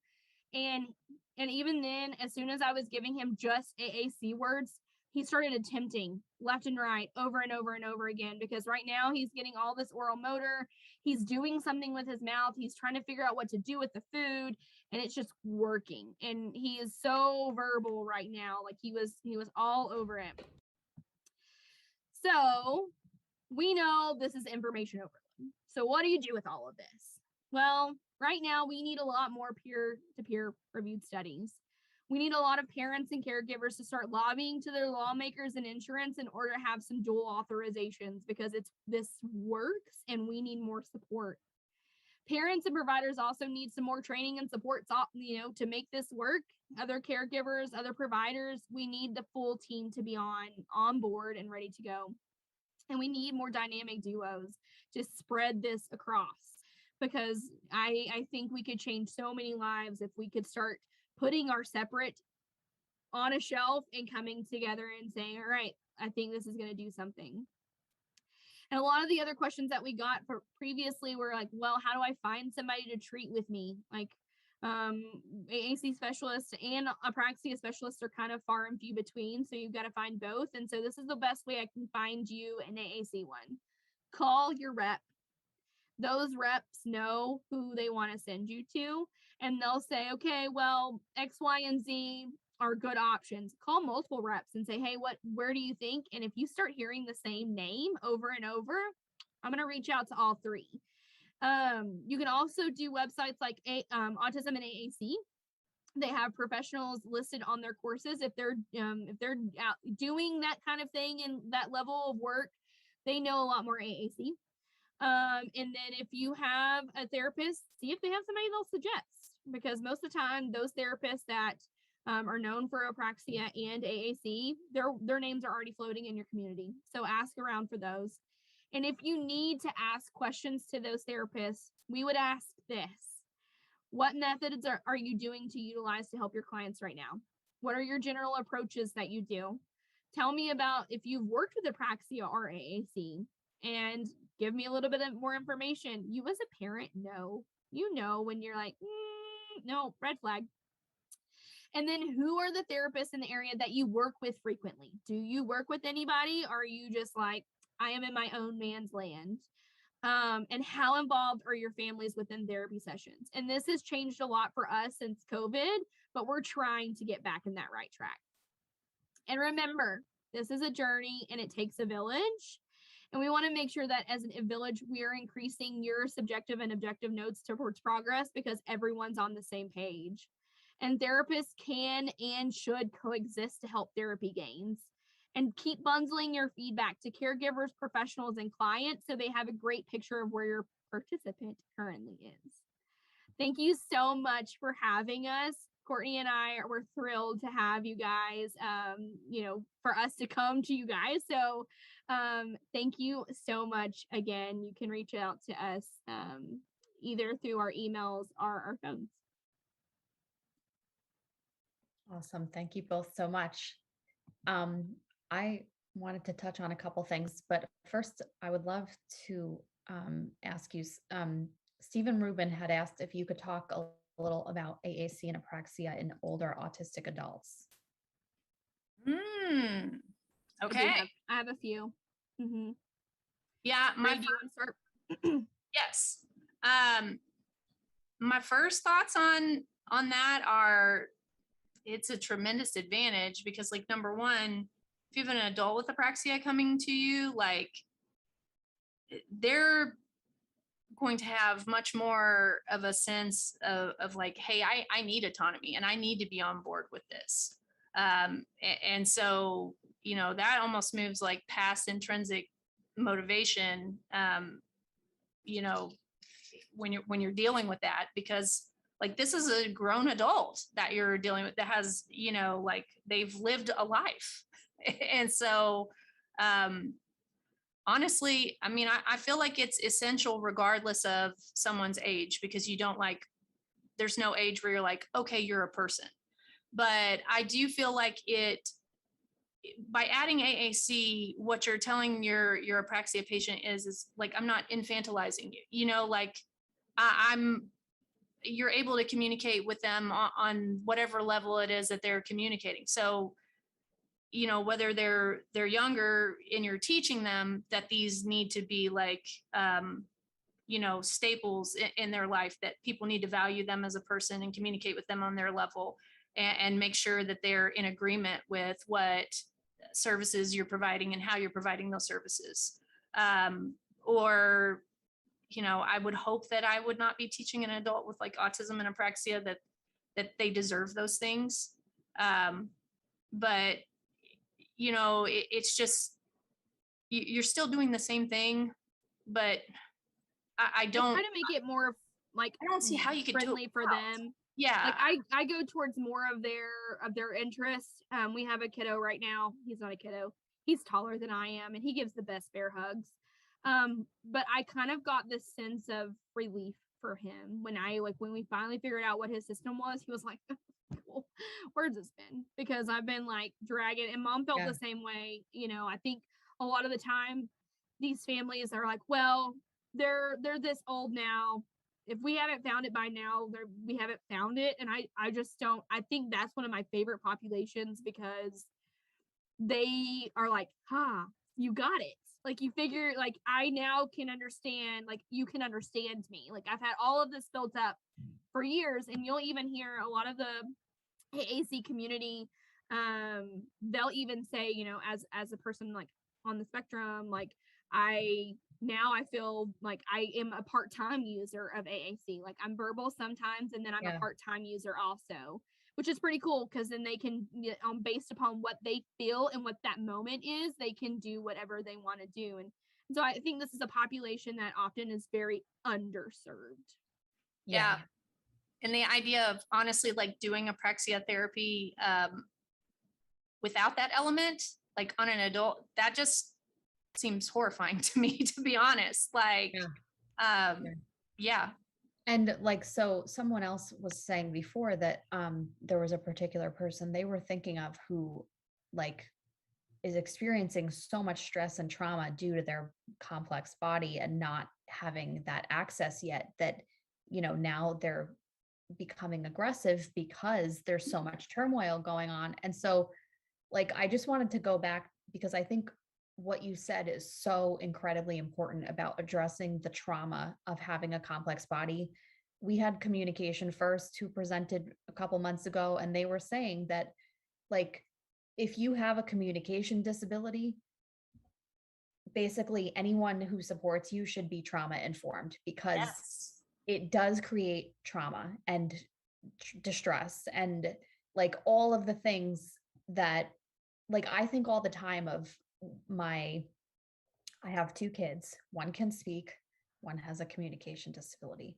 The one who can speak can tell me all sorts of things that's on her mind, and we can talk it through. And that's part of how we self-regulate. We're able to share.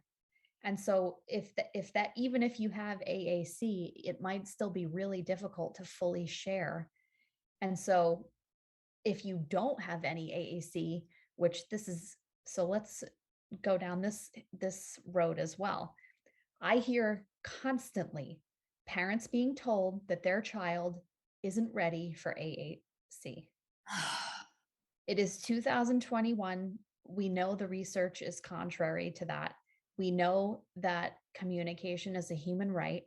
And so what, like, as speech pathologists, what's your advice to other speech pathologists who may be telling people this? And B, what's your advice to the parents who are on the receiving end?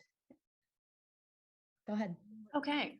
Well, first of all, when you were talking, it kind of got my wheels turning. But one major thing that like happened, and like, I don't want to just come out there and say like, hey, your kid's going to have like, childhood PTSD from this. And, Right. because everybody's brain has a different level of resiliency and no one brain is better than the other. Right.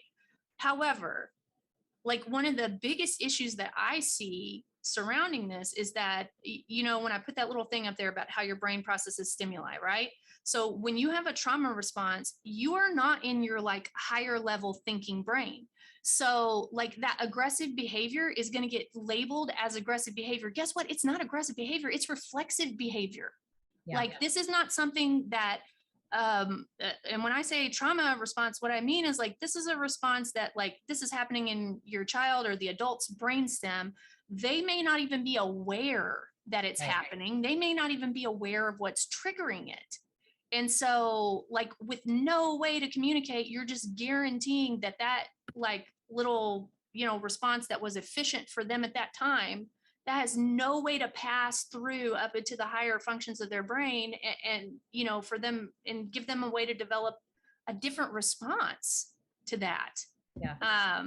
It just like, I don't want parents to feel like, this is like impossible. Like this is our way forward. This is our way through this. It's not about like fixing it or anything like that. Cause like, I think just being aware of the possibility that it's very hard. And I loved how you were talking about validating the participants' feelings, because again, we don't do that enough, especially if someone is minimally or non-speaking. Oh God, yes. We don't validate that nearly. You never tell them it's normal. And so like they just spend their whole life like freaked out that something happened.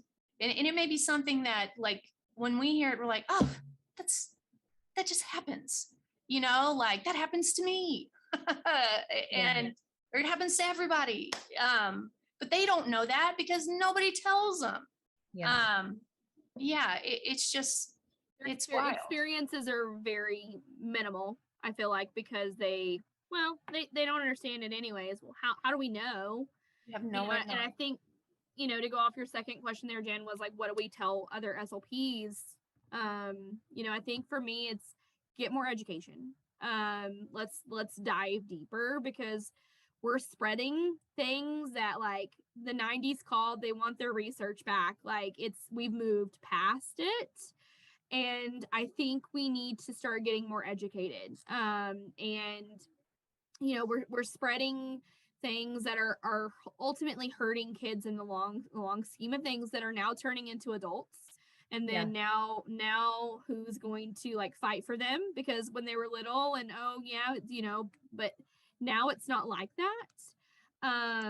And so I think a lot of it is we need to go back and get more education. Like you need to be, a lot of the time, AAC is not something that is covered in grad school very often, or it's very skimmed on the surface.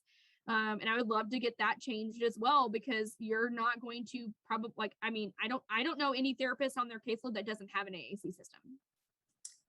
Also, I would add to that, like if you're a therapist and you're saying that, and like a parent says, should they get on an AAC device? And like, you're like, you need to check like your own feelings. Like, are you saying, no, they don't need an AAC device because you don't think the kid needs an AAC device? Or is it because you don't know how to do this type of therapy and you are scared to pass this kid off to another professional because you're worried they're not going to come back?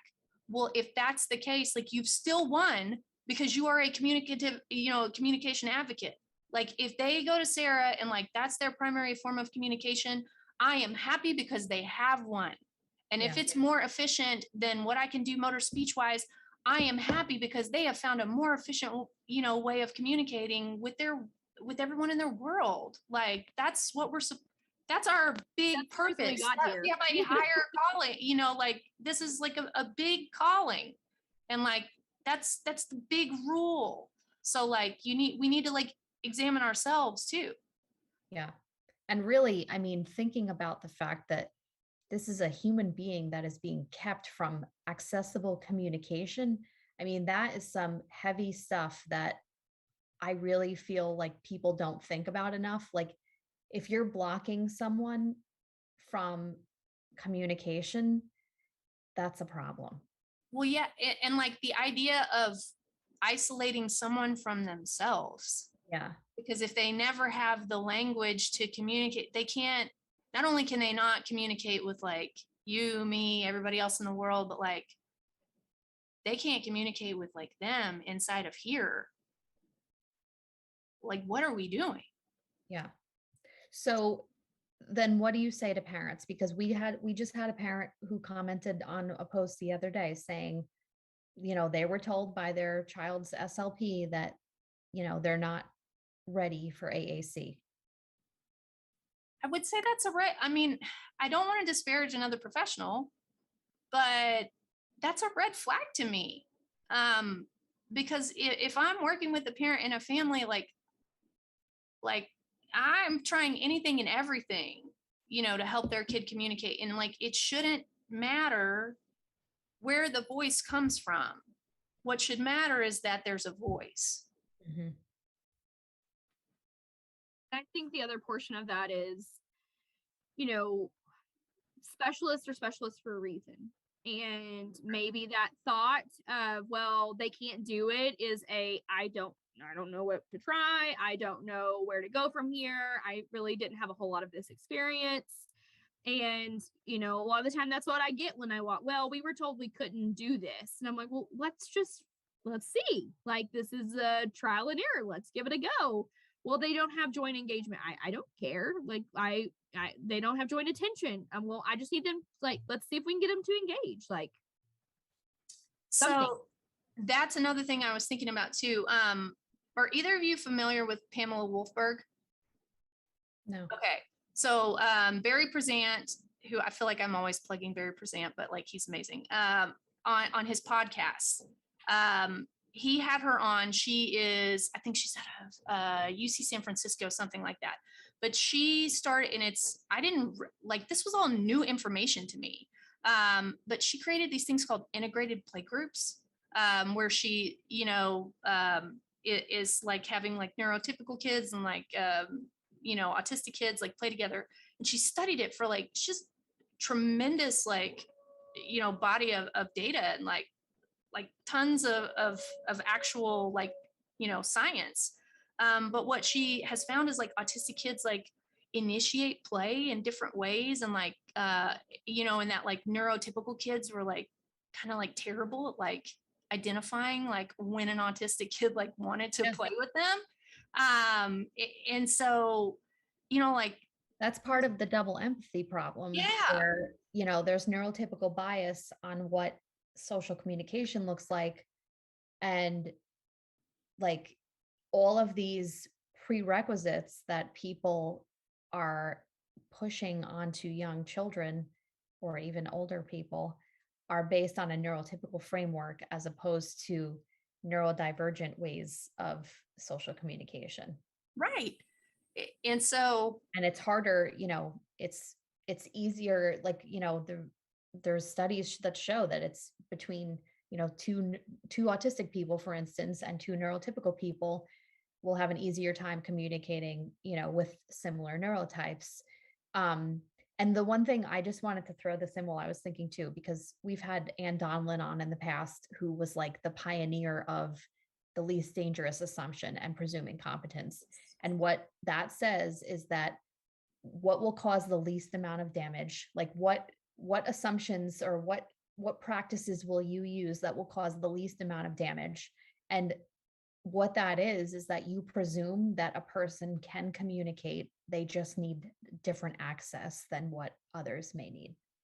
Yeah, I think it'd be I think it'd be very interesting to see another research study on what do like neurotypical what are the reactions from neurotypicals when they see an AAC system with a child, or when they see, because I can tell you my kids that take communication devices with them where they go, Dallas can be kind of a non-friendly AAC portion, because they get, well, they're playing on an iPad again.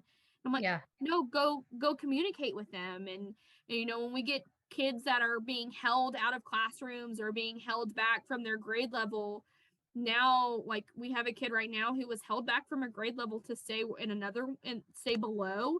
And now we're seeing less social interaction on both parties, because the group that was with that child continuously tried to communicate with them. And now we don't even, like, now the social piece is kind of backwards on them. Yeah. Yeah.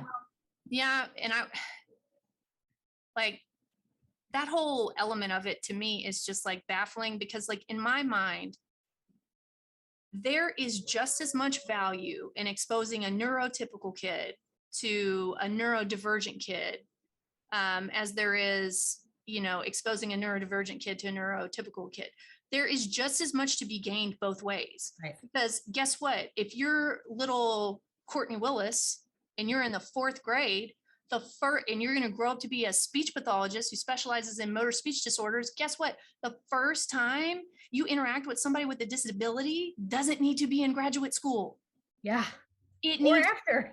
or ever. Like, that needs to be a normal part of your life. Like, there's a push for inclusion now, like, for a reason. And I think people are ignoring the fact that it benefits us as well.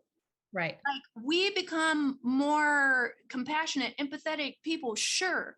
But also, like, this helps our brains work in different ways and develop different solutions and pay attention to different technology and maybe think of things that we never would have thought of before. I mean, like, let's be honest, innovation a lot of the time happens because of an autistic person. So, like, think about how much more, like, we could do if that were like just a regular part of life, but just like also think about how much better things would be just in general if that was like a regular part of life and people were just people. Like, we were all just humans and we all acted like that. Yeah.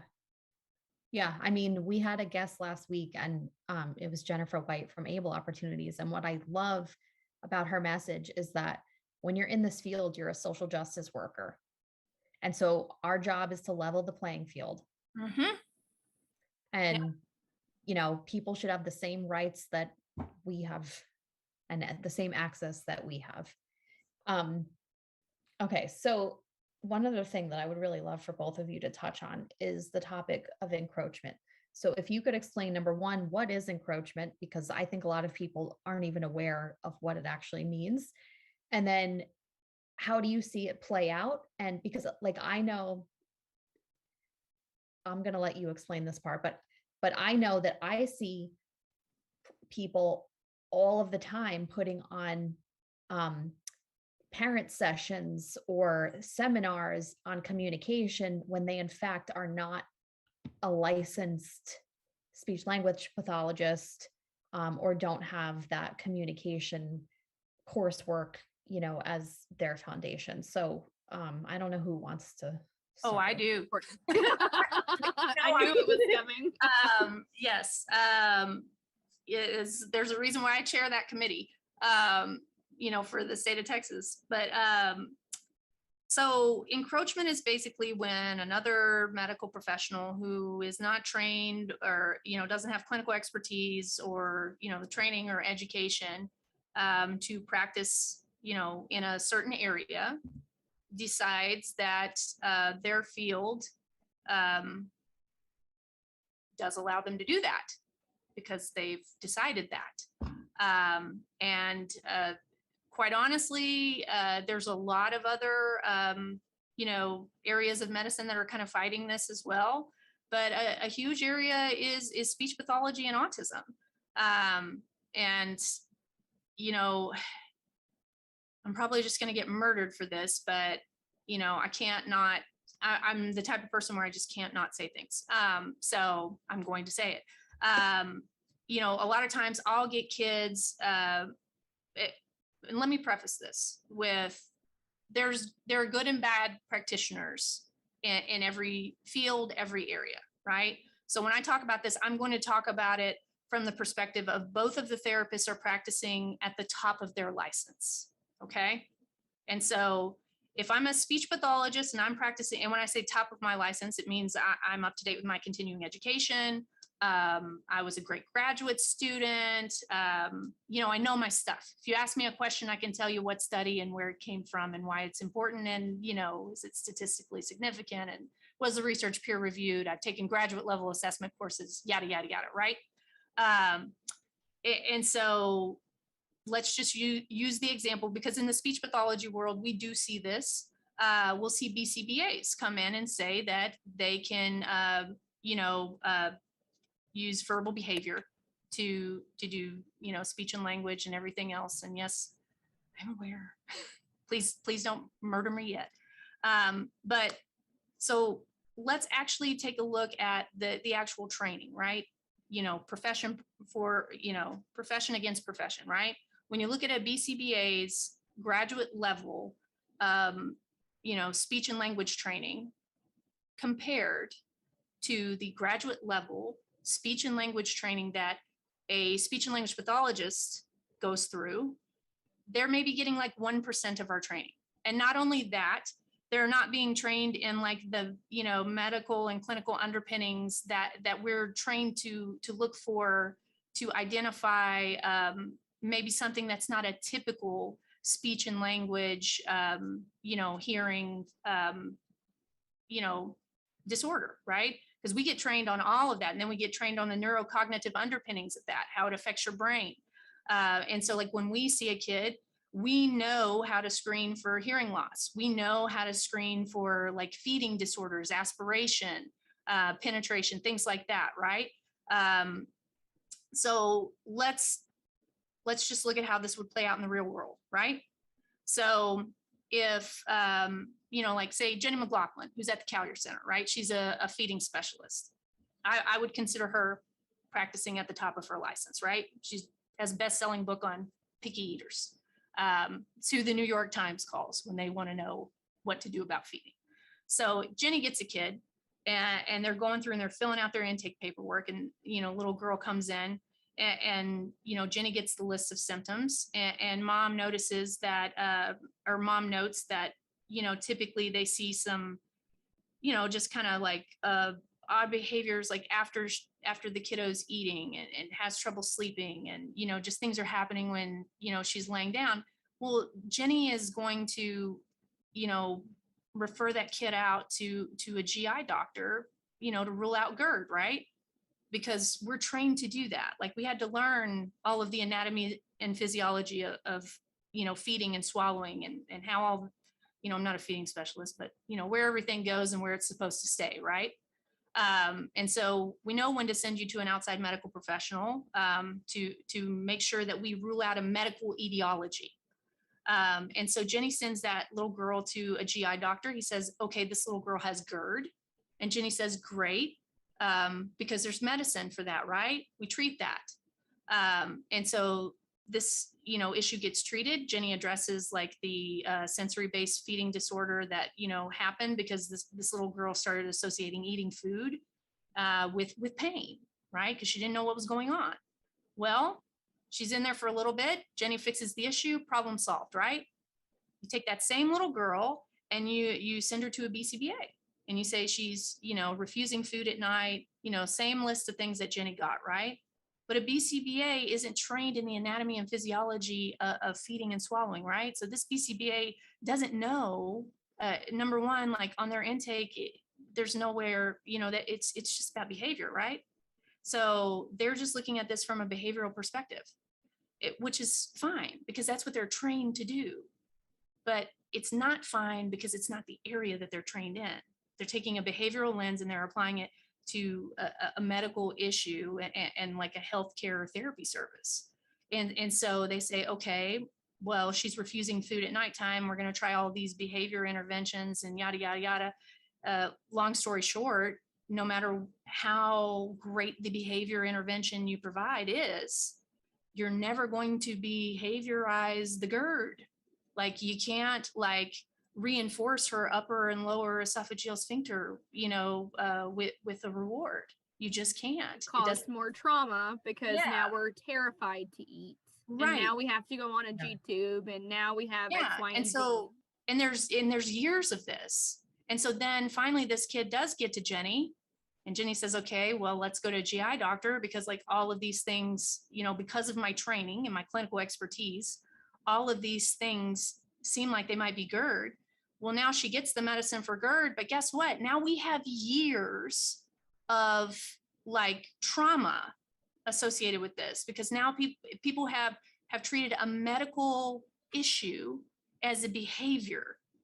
And they've caused me to ignore those little like red flags in my brain that go off that say, hey, something's not right. I don't like what's happening. And I'm being forced to like power through pain without anybody trying to figure out what's causing the pain, without anybody acknowledging the pain, and without anybody giving me any way to like, communicate and deal with things.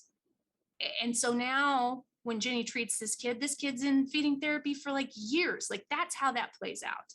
A lot of the ways we'll see it play out in the realm of apraxia is, like we are trained in how to do like an oral mech, right? When a kid comes in here, like I look in their mouth, I look at their teeth, I look under their tongue, like I look for any craniofacial, anomaly. And like based off of what I see, like I either send them to an ENT or craniofacial person, like it just depends. But I'll have kids in here that are like, come in and, they've never seen an SLP that has that training. Well, guess what? They're just addressing verbal speech with verbal behavior. And so nobody realizes that this kid has a enormous tongue tie, and their tongue is like sewn to the bottom of their mouth, basically.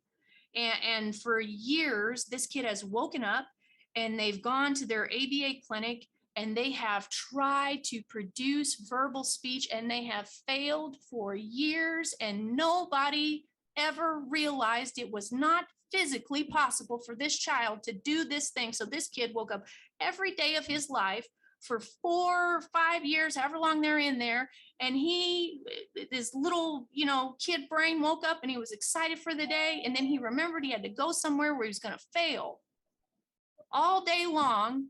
And he never even realized that it wasn't even possible for him to succeed, because he needed to go to the doctor and he needed to have a medical procedure, done. That I would be, super surprised, and it would be an incredibly resilient child that could push past that, once somebody finally figured it out. And so there's very real medical, I don't think that, somebody who's encroaching on another profession's, area of expertise, they're trying to help. They're not doing this in a malicious way. They don't know the harm that they can cause. Like if you sent a feeding kid to me, I would send the kid to a feeding, feeding specialist or a feeding specialist or Jenny McLaughlin. You know why? Because that's not my area of expertise. And I know that you can do very real harm. Like if you miss the signs and symptoms of aspiration and penetration, you can cause aspiration pneumonia. Your kid can end up in the hospital. Like, and you certainly don't want to do that now. There are very real dangers to this that are not being addressed. Very real areas where medical harm can take place. Very real areas where like we can really deprive a kid of some communication that is very necessary. And then in place of that, insert a traumatic experience. Yeah. And then I think so even in addition to potential medical problems, Sarah, you were talking before, especially about AAC. Like this is not just a device, this is language development, and language development is different from behavior, from performing, because a lot of times like kids will get access to a device and it will be used as like a drilling tool or a tool of compliance. And I do, yeah, Jen, and I think that's the other portion of this is that one of the biggest areas of encroachment, I think, like we see, and as what Courtney and I get to monitor on some things is within AAC, because a lot of the time it's just, hey, put this kid on Prolo-Quo. And that's not to down Prolo-Quo. It's just it's the most common and most known. It was the first AAC app on the market for an iPad. And that's where most people go, is here, go put this on your iPad. And I'm like, no. Like, we're in the middle of an AAC evaluation. Like, you cannot do this. My AAC evals take on the upward of 8 weeks to complete. Like, this is not something that I give them overnight, because this is a life-changing device for them, and they need this not just for now, but for 5 years, for 10 years, for 20 years. And is this going to grow with them? Is this going to do what it needs to do? And kind of to go off what Courtney said, yes, there are good practitioners and bad practitioners in every single area that you're going to go to. Yeah. But one of the things is we get, SOPs are just the gatekeepers of AAC. No, like I'm some kids I have to gatekeep, because you're gonna like go in there and jack up all of their motor plans, and now I have to start all over. And now I think for me, what I see the most of is we get aggression on AAC devices. I get kiddos who, I have one right now that I'm like, what have you been doing? Because there's a hole in my wall, because he like chunked it. And so I'm like, this isn't safe for him. It's not, so what are we doing? And so I think that we're not seeing that, oh, it's just an iPad. It can cause a lot of harm to not only that kiddo and what that kiddo is doing developmentally wise. And kind of like what Courtney said is, we have multiple classes in language development.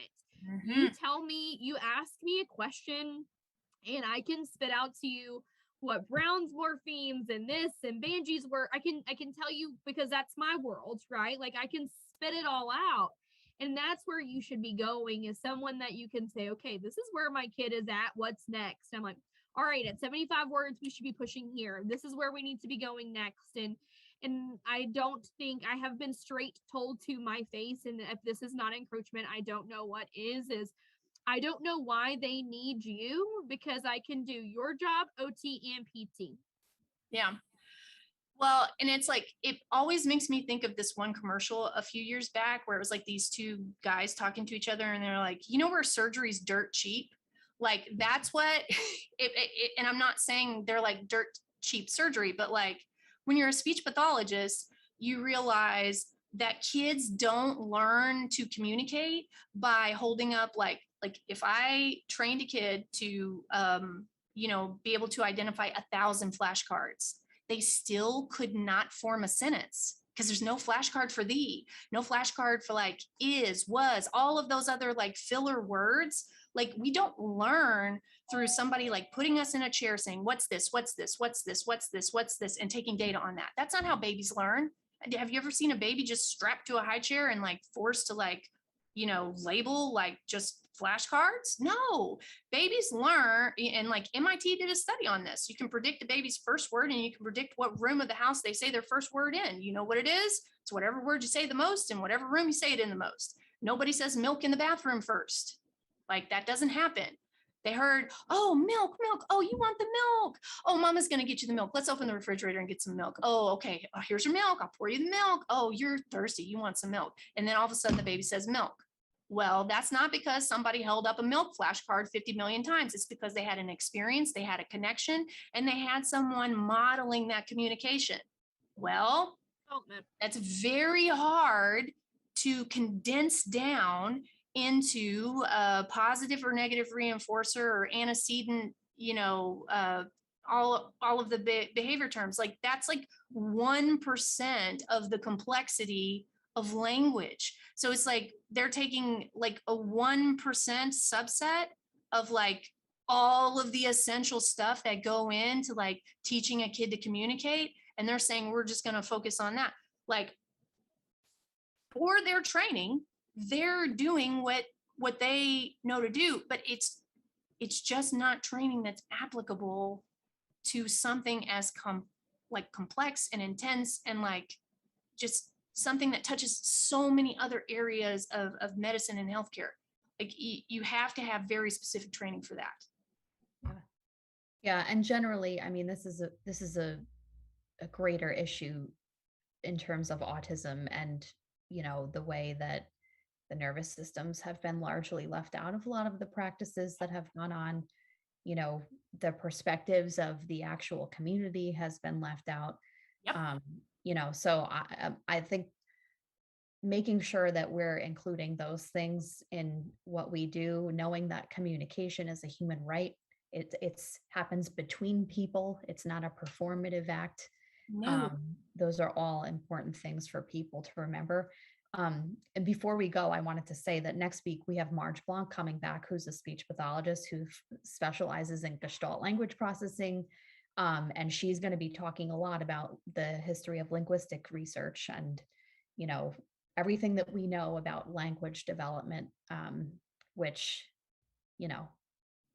is part of the human experience for every person alive. So, Yes. I'm so grateful to both of you for sharing so much about your experiences and the research and, the amazing collaboration that you have. I hope that people really take to heart, like, that this really, like you said, it's not a competition. Like, the stakeholders are human beings who deserve access to communication, just like everyone else. And so you're just part of the amazing supporters that people have. And thank you so much for sharing with us. We really No appreciate problem. Thanks for having us. it. Yes. Thank you. Thanks so much, everybody. We'll see you on the 27th with Marge Blanc.